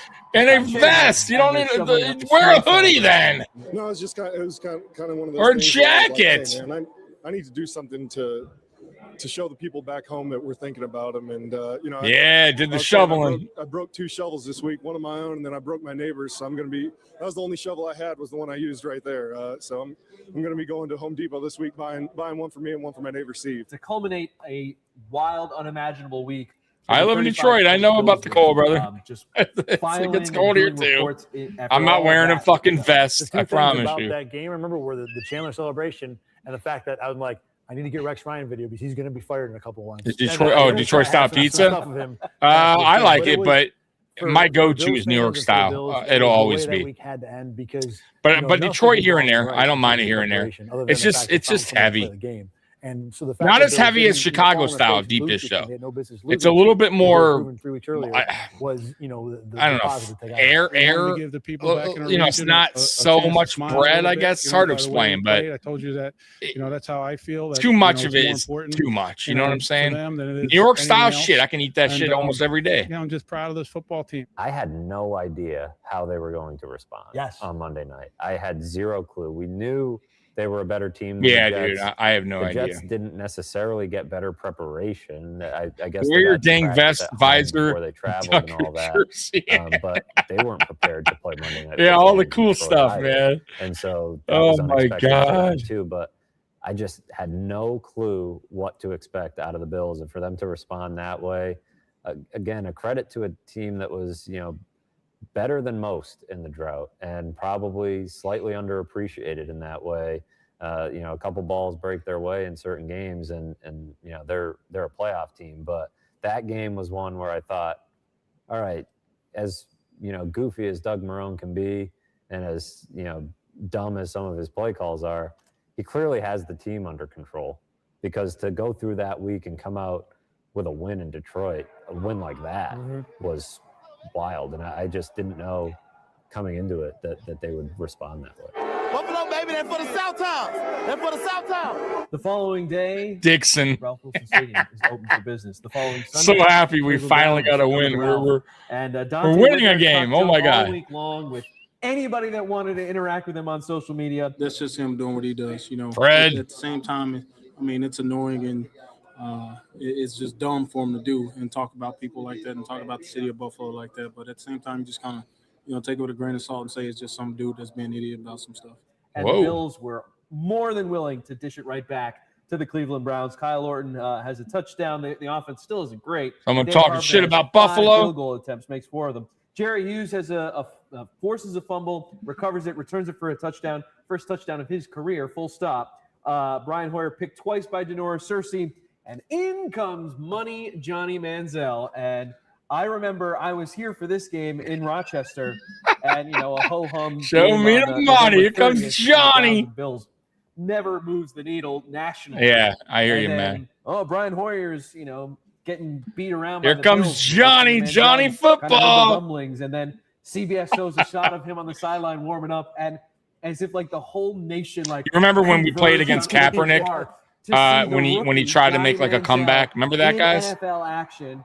And we He beat him. Browns on a touchdown drive. He scores a rushing touchdown of his own, does the money celebration, and then Kyle Williams knocked him into outer space. And he really hasn't done anything since then. To be honest. Come on, Johnny. What He hasn't happened, played since Johnny? then, but just to cover a game that nobody is talking about to all of a sudden being the number 1 game in the country. It was one of the few regular season games that I was more excited about what would happen in Oh, my garbage time than what happened God. in the game. Because how many Bills games have you been to? Hey, Johnny Not that many for you beat yet, but you'll a get guy there. in MMA the other It's day like in out of a hand in the middle of the third quarter, and you're just it's some when's bullshit this gonna fight end? that they had Once on the Bills got to YouTube. control this game, you were waiting for the Manziel moment because it Kaepernick, was. it's And there was a buzz in the crowd. You remember that though when we The played game as well, and Kaepernick he came goes on back the for a field. I minute? still remember I had it zoomed in nice and tight. The money fingers. I forget it what year made that was, that but terrible. One of the many, football wise, terrible Bills Browns games. It made the end of it enjoyable. He looked pretty good. Yeah, he did. He looked pretty good. But the lasting image will be after Kyle Williams hit him, he lost the ball, and he's just lying in the end zone like this. And Because of the tuck rule, it's an incomplete pass, Yeah. which Right. is just brutal. And he is just lying there, and for some reason, his Yeah, he arms came back are for like a this, second. and I He forget. looks like he's playing dead. Or I want to something. say it still And was San it's kind Francisco. of a very nice. And we beat. Remember that? I summary can. of his I, career. let me see that. Let me That pull that up picture, real just quick. Him lying. Let me actually, because I wanna try to remember that game. Let me look that up. Hold on, I'll tell you right now. Because I remember. Let me see here. I'll tell you right now. It was okay. So Kaepernick. It had to have been the 2016 game. So like I think something happened where he was gone for the 2015. And remember he came back in 2016 because game started 8 and then he came back in 2016 and started. So something happened in 2015. If you guys I forget, but I remember it was a big deal with him coming back and playing in 2016. Let me pull that up. Kaepernick 2016. And I believe one of his first games was against us. Let me see here. Yeah, see? Okay, I was right. So Colin Kaepernick played his first start of the 2016 NFL season against the Buffalo Bills on October 16th, leading the San Francisco 49ers to a 45-16 defeat. The game was highly controversial, marked by heavy fan backlash, his national anthem protests, and a passionate display of fan solidarity outside the stadium. Remember that? You know why I remember that game too? I could swear that Zoe had like a fire helmet, USA helmet or something like that on. You remember that? Like it was like a big deal. Like it was very controversial, but that was the game he came back and we spanked him. So you guys do remember that. So I don't remember what happened in 2015, but it was a big deal him coming back in 2016. And then his first game was against the Bills in October. So he missed September. Let me see here. Colin Kaepernick 2016 season story. Let me see here. Season story. Okay. So during the 2016 NFL preseason, Kaepernick remained seated during the preseason, blah, blah, blah, during playing on the national anthem. I'm not going to stand up on field action. Let me see here. Okay. But why didn't he start right away? Maybe he was hurt or something. Let's see here. Colin Kaepernick's. Why did he miss the first month of 2016? Kaepernick missed the first 2 games 2016 preseason because he was recovering from 3 major surgeries. While the first month of the 2016 regular season, see here, September says by the time the regular season started in September, Kaepernick was cleared to play, but was named the backup quarterback to Blaine Gabbert. See, so that's what happened. So he was named the backup to Blaine Gabbert as the new coaching staff wanted to evaluate Gabbert after Kaepernick's extensive offseason rehab. Kaepernick transitioned his protest to kneeling and played in his first game of the season on September 12th against the Rams. But he didn't really play. Like, maybe he came in, but starting first game was against us in October. So there you go. See, I told you. Because I remember that. Chip Kelly pulled Gabbert for Cap. Yeah, exactly. But not until a month later. And remember his first game was against the Bills, and we destroyed them. Buffalo crushed 40. Yes, we did. It was what did I tell you guys? Like 40-something 16. Let's see here. 45-16. We destroyed them. Absolutely killed them. Let's see here. His stats in that game. I don't think they were good either. He was 13-29, 44.8 completion percentage in that game, 187 yards, 1 touchdown. No interceptions. He ran the ball for 66 yards, so not bad on the ground. He was sacked 3 times. Quarterback rating is 77.8.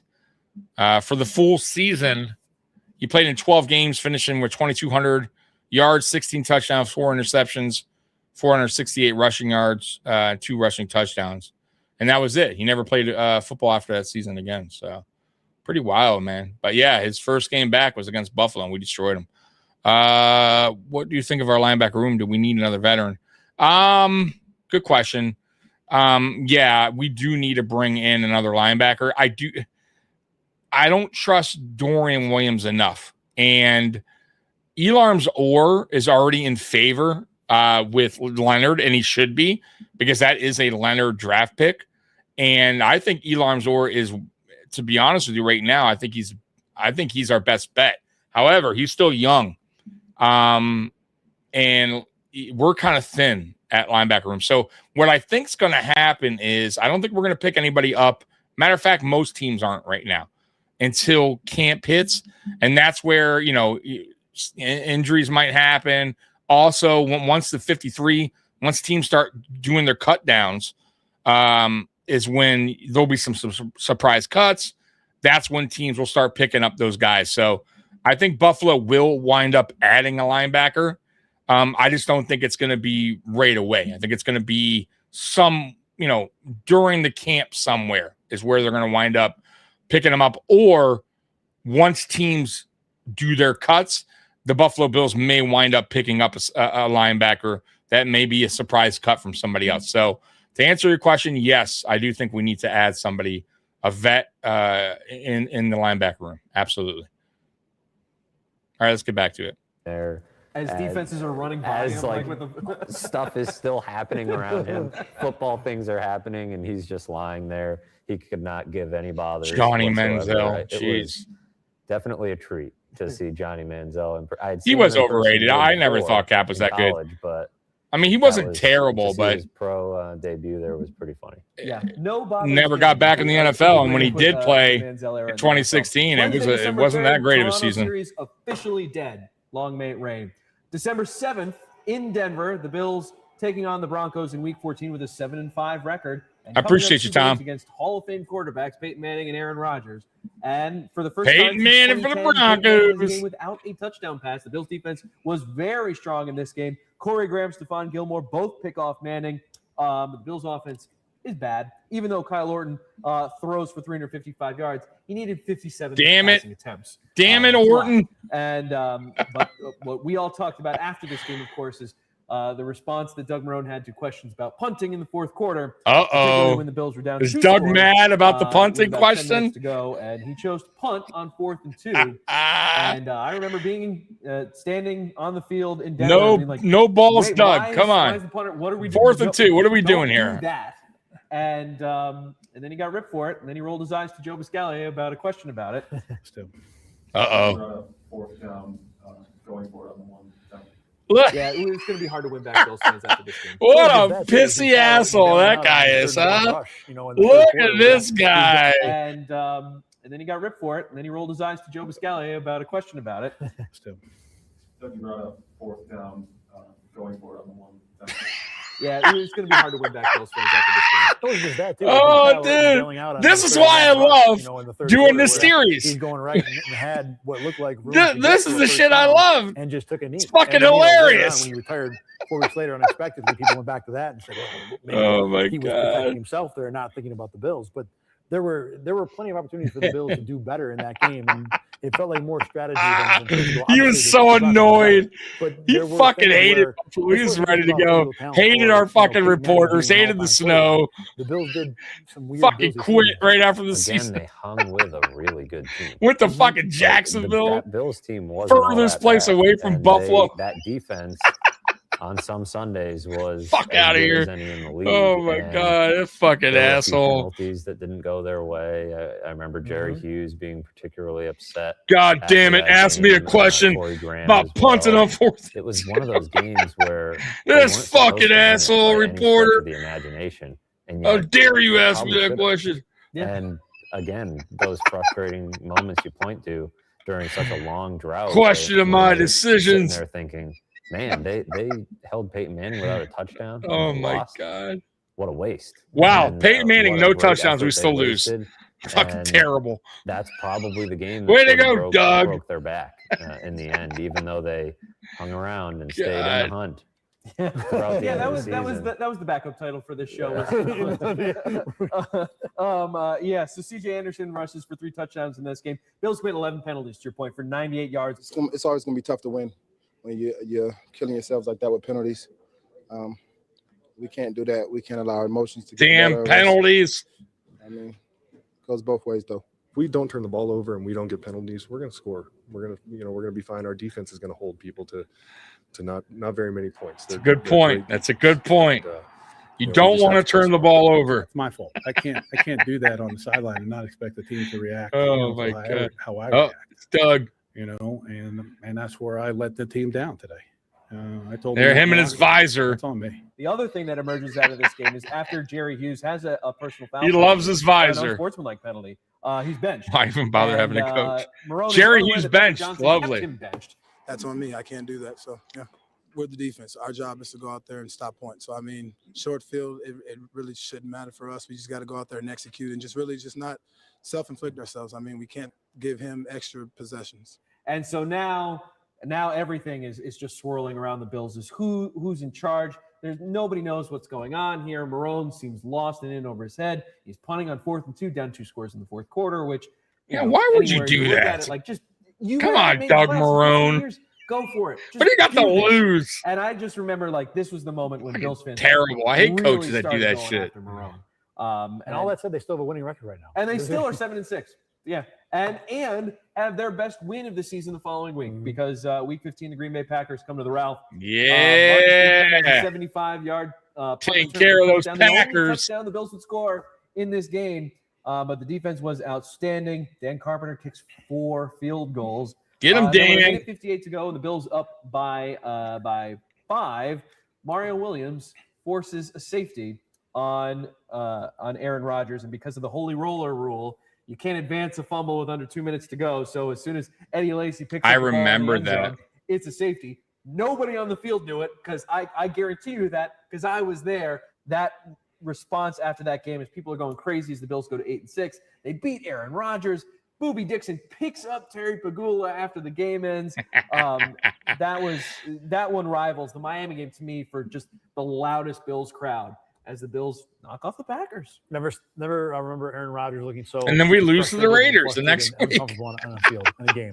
Lovely. And the Bills had him. They owned him the whole game. There was one play where Jordy Nelson had a wide open touchdown. He dropped it. Whatever. The Bills defense was in charge of this game, and I think coming out of this game, because even at 8-6.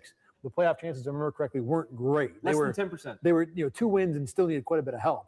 But we thought they were all going to be dead after that game. Coming out of that game, there was the feeling of this defense was more than playoff worthy, and the Bills have pissed it away with EJ Manuel and Kyle Orton. I'm so proud of my teammates. We prepared so hard this week. We felt like last week we did a good job as well, but we knew that this is another big test for us, and we prepared our butts off the whole week. We got together and did everything possible. So. It's a big statement game. Rambo came in. He made some tremendous plays. Rambo! PBUs back there. I mean, those guys played well. I mean, it just shows how well they are prepared week in and week out to kind of shut out 2 top-tier quarterbacks back-to-back like that. That speaks volumes of them and their preparations. I can tell you I've never been as confident as the last series going in. We go out on the last series, so these guys have no timeouts and they have to throw the ball. You can't run it. You can't do draws. You don't have enough time on the clock.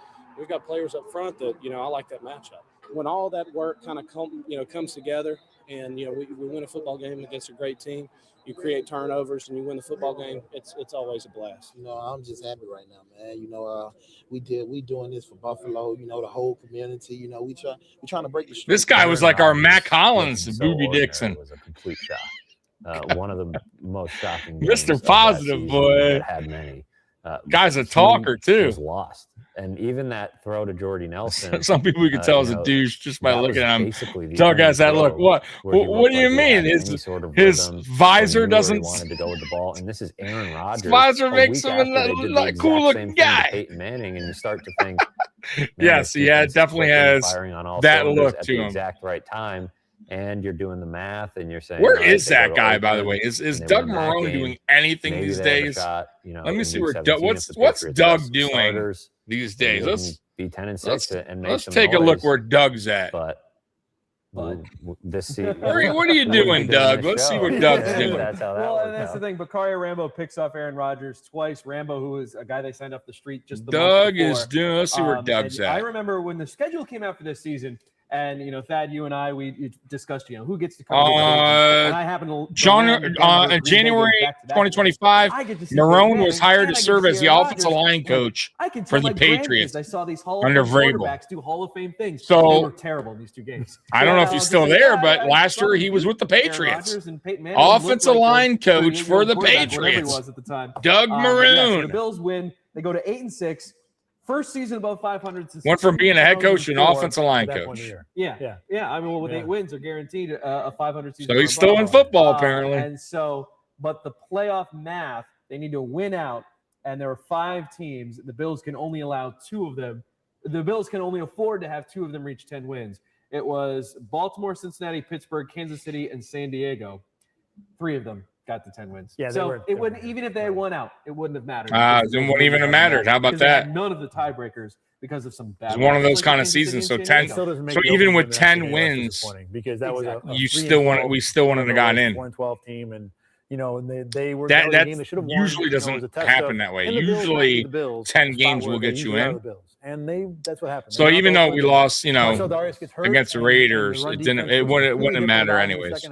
But you would still have liked for our team to win those last 2 games. Yards, and Derek Carr, he went up to now current Bill, Andre Holmes. I know they win their last game, but they lose against the Raiders. I was behind the play because I'm thinking there's no way they're getting a first down. I want 3rd and 22. Exactly. Yeah. I want to be back here just in case the Bills force a sack fumble, maybe score a touchdown. And I'm watching this ball, and I see a guy catch it. I'm like, are you kidding? The Bills being the Bills again, and end of the season. Corey Graham blew the coverage. Bad. Corey Graham did not like himself for it after the game. That was I couldn't believe, as shocked as I was that they beat the Packers, I was shocked how badly they blew that Oakland game. It wasn't even a hard play, if you ask me. I mean, it was, I was just thrown up for grab. He just threw it up. If I can do it over with, I mean, I will go for the pass breakup, make the safe play. I try to go for the interception, misjudge it. So it is on me. It's definitely a play that I got to make. And, it's unfortunate that we come to Oakland and not find a way to get a victory. It's very disappointing. I mean, especially when everything seemed like it was working out in our favor. Went the opposite way on us. We didn't make enough plays. We let them stick around in the game, and it came back and bit us. Nobody's more disappointed than us in this locker room. We have a lot of fans that follow us and support us. They want it bad too. Everybody in this locker room is damn it, Buffalo! You blew it. When you do that, it's difficult to run, pass, do a lot of. Hey, things. where's your They visor, weren't able to Doug? Do a lot of things. Yep. Opening drive of the game. Come on, Kyle Orton. Get out of. The following 5 drives, 3 and out for the Buffalo Bills. Good. Every single one of them. Lose 26-24. They are officially eliminated from the playoffs for a 15 straight year. And the season's not over yet. It's unbelievable, 2014. Marrone says he's been given no assurances on his future. Sunday, December 28th, morning of the game, Jason Lockenfora arrives again, reports that Whaley and Marrone have a strained relationship. Oh. Whaley is under review by ownership, and could Chris Polian be the new GM of the Buffalo Bills after the season ends? And this, again, coming the morning of a game. Nope, And even though doesn't it is happen. the final game of the season and the Bills have been eliminated, but just another instance of Lockenfora, and Schefter and other guys have too, but I think Lockenfora and Tim Graham for these types of stories with big Bills news the morning of football games. But the Bills go out, I guess to their credit, Tom Brady only plays 5 drives in this game, but the Bills win 17-9. They win at Gillette Stadium. Yeah, beating those no-good Patriots. Comes to an end. Tom Brady did not play the second half. Take and the that, game was Tom. Meaningless for the Patriots. We'll certainly leave a giant asterisk on this win. As for the Bills, We don't care. You come in here to win a football game. And that's what we were able to do and what we got accomplished today. In the National Football right. League, everybody that's on the opposite side of the ball of you. We took care of business, pal. Beat those no-good Patriots in New England. Do whatever you can to get a win, and we're able to do that today. I don't want to hear no excuse about they didn't play, whoever they didn't play. I mean, those guys get paid as well. They wouldn't be on team. We are so happy we beat the Patriots, no matter what. We don't want to hear no damn excuses. Tom Brady only played 5. We just were the better team today. No 100-yard rushers. We for the beat Buffalo your Bills ass in any game in Oh, the man. 2014 season. First time they had done that since No, we don't make the playoffs. They already Bills said ended it. the season 9-7. We wouldn't have made the Isn't over playoffs. yet. We needed a bunch of things to happen, 3 days and left. the teams we needed to lose, they all won 2014 pretty calendar. much. So Monday, December 29th on Lock. yeah, it wouldn't have mattered if we won Pro Football Talk 10 games. reports that Doug Marrone has an out clause in his contract, has 3 days to decide whether or not he will terminate his contract. Doug has 3 days on the side, and Doug said, "I don't even need 3 days, baby. But you went 9-7. Defense is fantastic. You Peace. figure out the quarterback position. I'm going to Jacksonville in 2015 because it's not EJ Manuel. We all know the this. fuck out of here." And then during Fucking locker Doug cleanout, Marrone. Kyle Orton comes, sees the assembled media over at his locker. No, Kyle, He's up no. there and he Don't says do it to to us. Me and everyone else around. I got to go to a meeting, fellas, but I'll be back and I'll talk. It's pretty standard. Quarterback gets his season review in the final day of the season in locker. Kyle cleanout. said, "I'm done." About 45 minutes later, I believe it was Chris Jenkins, a member of the Bills I'm PR staff, comes out and done. says that Kyle Orton has retired. And we all went, "What?"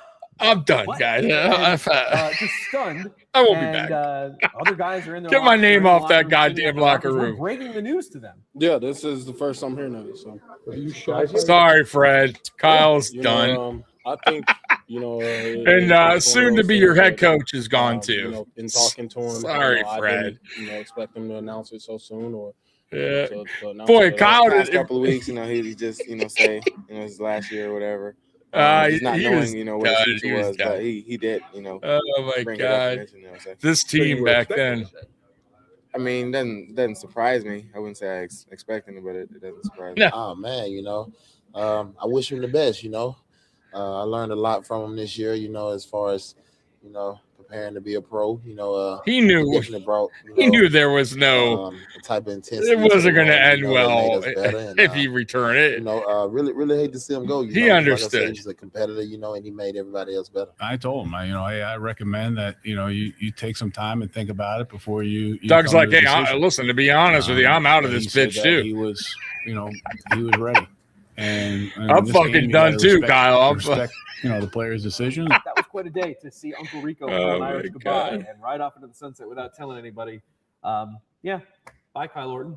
You were at ground zero for that story. I mean, it was just, I've been to many locker cleanouts as well, and never had. Kyle, get out while you can. And like you were saying, the idea of I'm going to go. I'm out of here too, Kyle. It's not a shocking thing in of itself. You might as well just retire. Nobody wants you, Kyle. And even that time, Dad. I had no choice but to play it. He never came home. You know what I'll remember too is that was a long day because there was all the Marrone, Whaley stuff swirling, and so we were there for a long time. Early flight from Boston, and I left to go get lunch.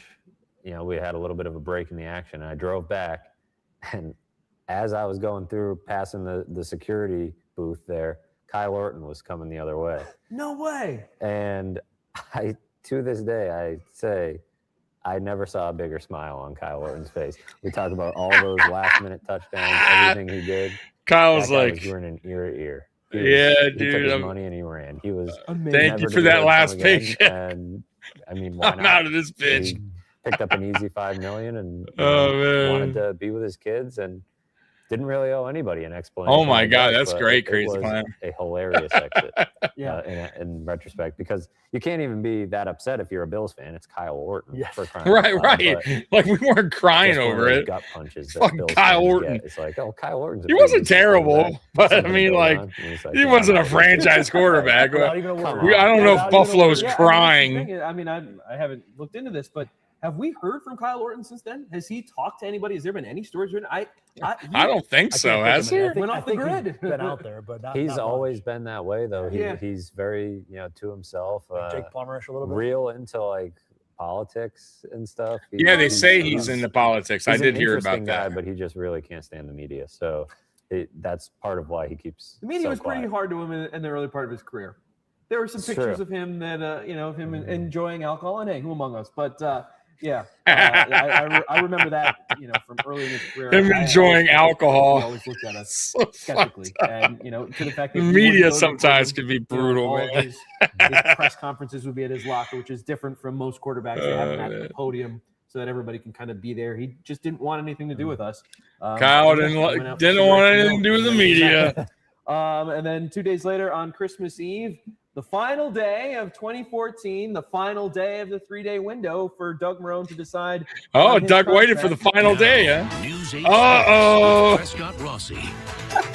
Doug Marrone is no longer the Buffalo Bills head coach. The announcement came down just over 10 minutes ago. In a statement from Terry Pegula man. issued He had his just shit about packed for 6:09, months. quote, Doug Marrone informed me late today that he has decided to exercise the option clause in his contract and relinquish his responsibilities man. as our head coach. We are disappointed that Coach Marrone will no longer be an important part of our organization. How about We this, thank him Kyle? for You all get of out his first hard work and at all. leadership during his tenure, and wish I'll be him next. and his family the best with the next chapter in their lives. Well then, here is our Buffalo Blitz. Marrone had a window of 3 days to opt out in his contract once the season ended. The window is set to expire at midnight.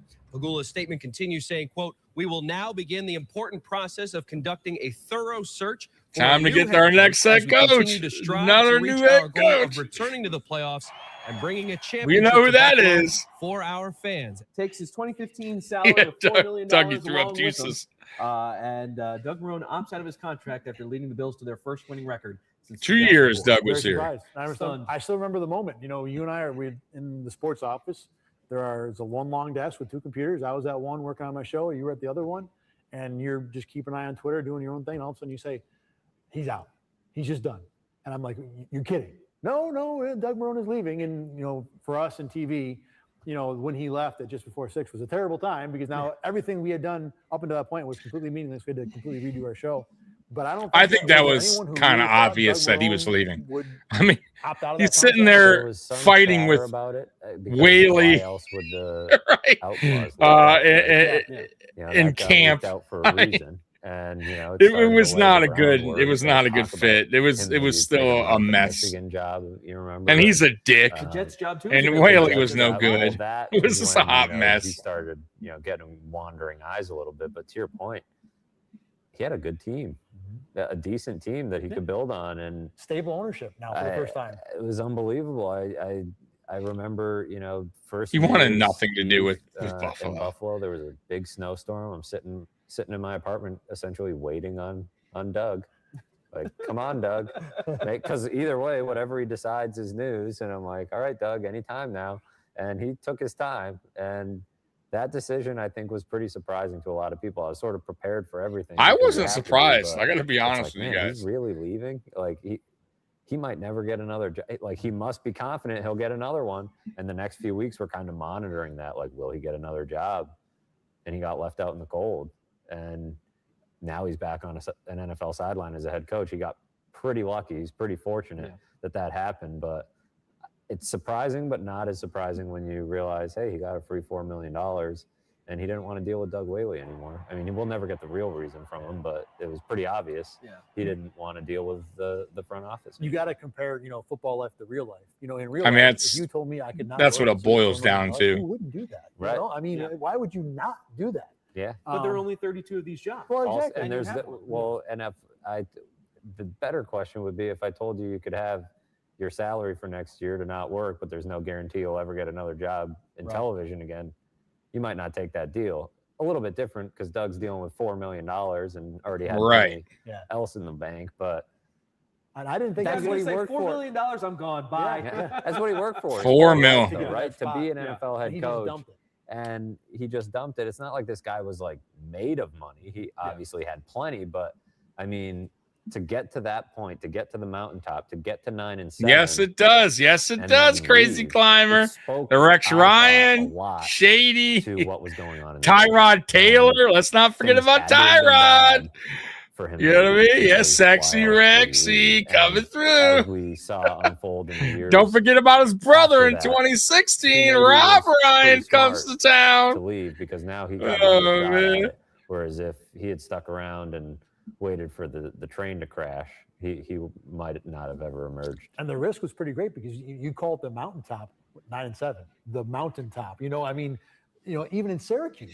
His mountaintop was 8-5, and the straight He wasn't that great. Had the resume to where, I mean, I'm going to walk away. He's still overall. I think he had a losing record at Syracuse. Like he turned him around a little, but he didn't get him a national championship or anything. He had his dream. I don't get the whole hype around Doug Marrone. Became his reputation, like as a guy, a quitter, and months later he would say, "I didn't quit," blah blah blah, but. I mean, he developed a reputation as a quitter because of quitter, that, especially in upstate New York.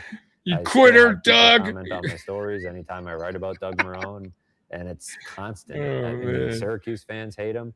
Bills fans, I think, half the fan base. Syracuse fans even hate him. Fucking Doug Marrone, quitter. Right, Terry didn't have the guts to fire him. Now he's gone. Like, sweet, and careful what you wish for. Yeah, seriously. As a print guy, what were your interactions like with Doug? I always say I actually enjoyed covering Doug more than people would probably think. Off to the side, I thought he was a very normal guy and a guy that you could relate to. He had his insecurities and he had his neurotic behavior. Percy Harvin. Weird comments. He was very moody. You're right. But I always thought. I forgot about Percy. He actually had I think his first game he had that big touchdown, right? Or am I wrong on that? I could swear he had just showing it like a 70-yard or something like that touchdown. Didn't he have like a big touchdown right away for us? And I think I grew to appreciate it more after we dealt with Rex Ryan and the show that became. Doug didn't offer up the easy headlines like Rex did, but he was a bit more cordial when the microphones were off, and I appreciated that about him.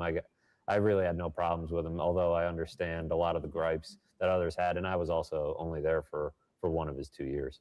Yeah, I just remember to your point of, when he left, thinking like, okay, they're going to First Colts, yep, week 2, caught him on. Yep, there it is. The running joke was, how did Doug Marrone have the courage to put on pants in the morning? Because some of his play calling, I think there was something like 40 times he chose to punt in opponent's territory over the 2 years. He was head coach of the Buffalo Bills. And to your point, Doug didn't take any chances. We are punting the ball. We're not going for it. Rex and Rob are so close. And with Rex, not one buffet miss between the two. You know what, though, crazy? I got to be honest with you. I know it's not a popular opinion, but I think Rex Ryan's a good coach. If he had Josh Allen, I think we're just as good Rex Ryan, as when we had McDermott. You know what I mean? Like, matter of fact, I think our defense actually eventually gets much better under Rex Ryan than it did with McDermott. Rex Ryan, Jets defenses were legit. He just didn't have a quarterback. So over the course of the I don't know, man. I would really have acted like a football team. And what if, like, I always have that question, what if Rex had Josh and had as much time to build a defense that, that Rex wanted, right? Rex only had 2 years. You know what I mean? So I don't know, man. He did just as good as McDermott did with the Jets. He got them to two AFC championship games it felt with Mark Sanchez. So I don't know if that credit to there's Marrone, that. I mean, I don't know. Though he could be moody and neurotic and all of those things. I just feel like Rex Ryan say anything today and didn't get enough opportunity. Didn't get the opportunity here. He was a guy who 2 years is not enough. I don't think they liked his personality, to be honest with you. But I didn't mind it. I like that. I actually like coaches like that. And they just didn't give him enough time. And give that dude a good quarterback. Let him put together a defense the way he did it and with the Jets. Who knows where this team could have gone? But the snow game didn't happen that way. Just didn't happen that way. A lot of distractions. We didn't talk about Mike Williams requesting a trade this year. Mike Williams requesting the trade. I mean, Mike Williams being on the team to begin with is a distraction. I mean, Fred Jackson and CJ Spiller get hurt. They make a quarterback change. All that, and you're still a player 2 away from being 10-6.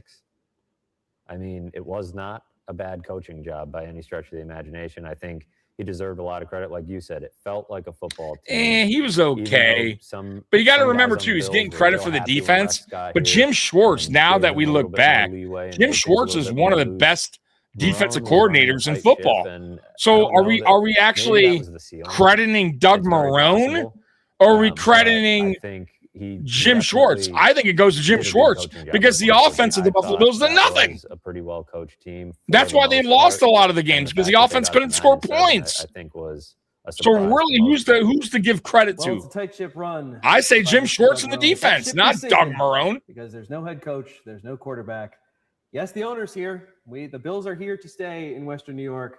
But oh man, everything else is on fire, and we're that little dog holding a cup. Like, yeah, no, this is fine. Everything's fine. And so for the next season, the 2015 season, you watched all this. Credit to you, viewer. The next season of Down and Drought, we leave you. Goodbye, folks.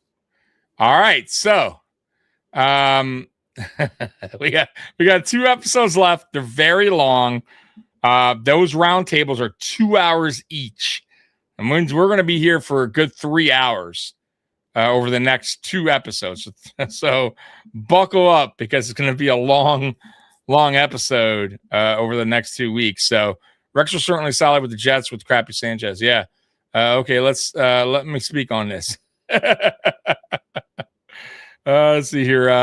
If you have Josh Allen playoffs as a minimal acceptable, yes, I kind of agree and I somewhat disagree. So for me, pro football is the ultimate team sport, right?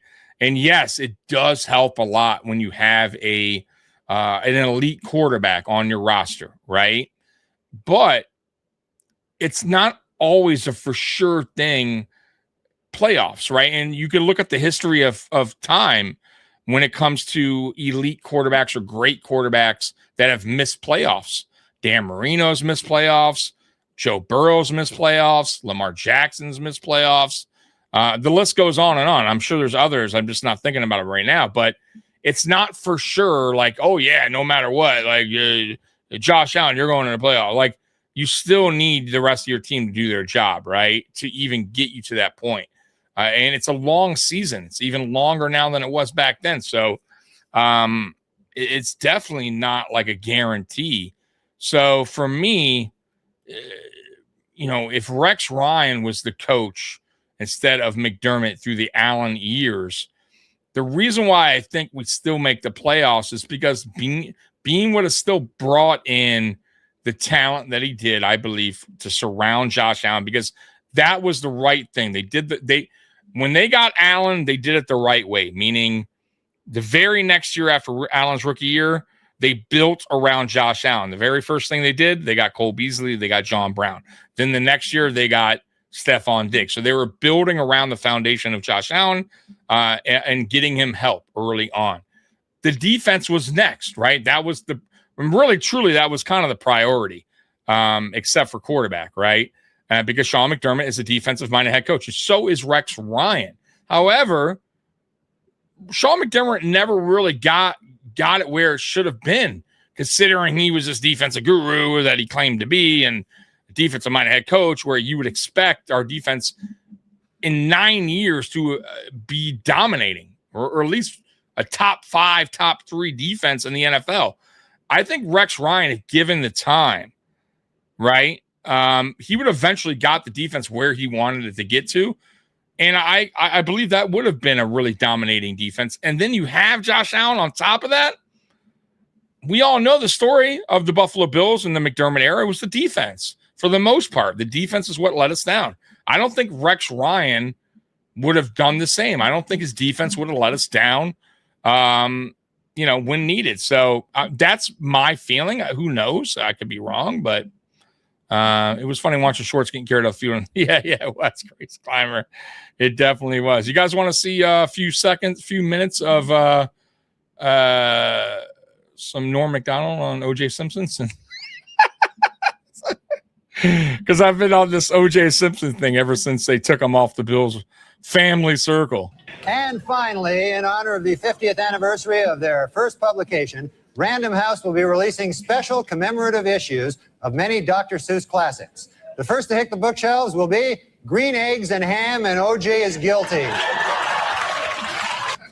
Judge Ito was interviewed this week by a local TV station in Los Angeles. Asked by the interviewer if it was appropriate for a supposedly impartial judge to be on TV with his case still pending, Ito said, "Maybe not, but how appropriate is it to kill your ex-wife?"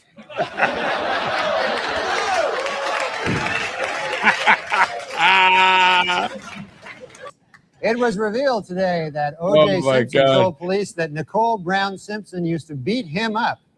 He also claimed that she and Ron Goldman killed him.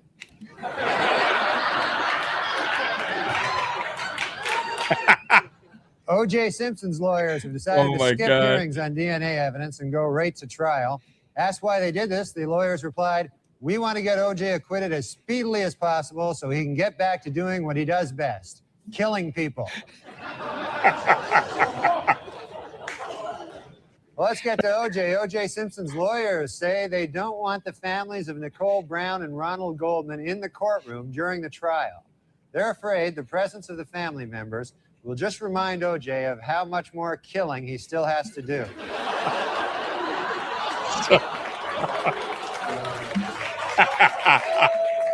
Wow, dude. Well, O.J. Simpson's lawyers stopped feuding this week, finally. The Dream Team, F. Lee Bailey and Robert Shapiro, were able to put aside their differences and express their admiration for each other after O.J. threatened to cut their heads off. Oh, my God. According to the National Transportation Safety Board, sleepy truckers are responsible for 1,000 deaths a year. In second place, O.J. Simpson at 2 deaths a year. Terrible. It was revealed this week that defense lawyer Johnny Cochran once abused his first wife. In his defense, Cochran said, "Hey, at least I didn't kill her like some people I know."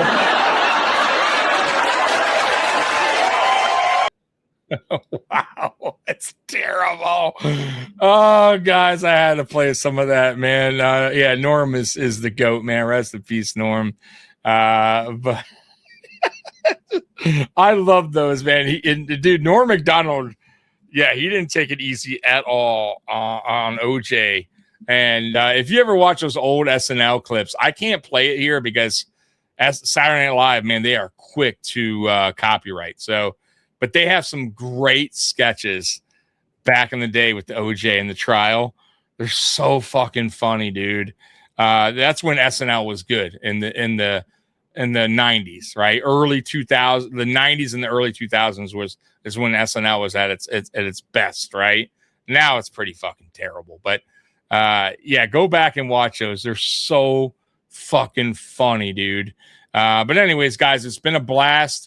I'll be on tomorrow night at 10 p.m. Monday Night Uncensored with me and Mikey. Hopefully Mikey is feeling better. I haven't talked to him in a couple of days, but hopefully his back is feeling better and he's up for it. And so yeah, regardless, I will be here Monday night at 10. And then Friday Night Lights, 8 p.m. And then Sunday at 1, we're doing episode 16, which is 2015 season. So I'll see you guys then. I appreciate you guys rocking with me. Bills Mafia, you guys are the best. And real quick, if you guys want to help me out, donate to the GoFundMe. The link is in the description, I think. If not, I'll put it there. You guys know my story. If not, just click the link. It'll tell you what's going on with me. So appreciate you guys once again. Bills Mafia, I love you. As always, go Bills. I'm out of here. Peace. Hey, there's Princess. See? Just let your soul go. Just let it shine through. Just let your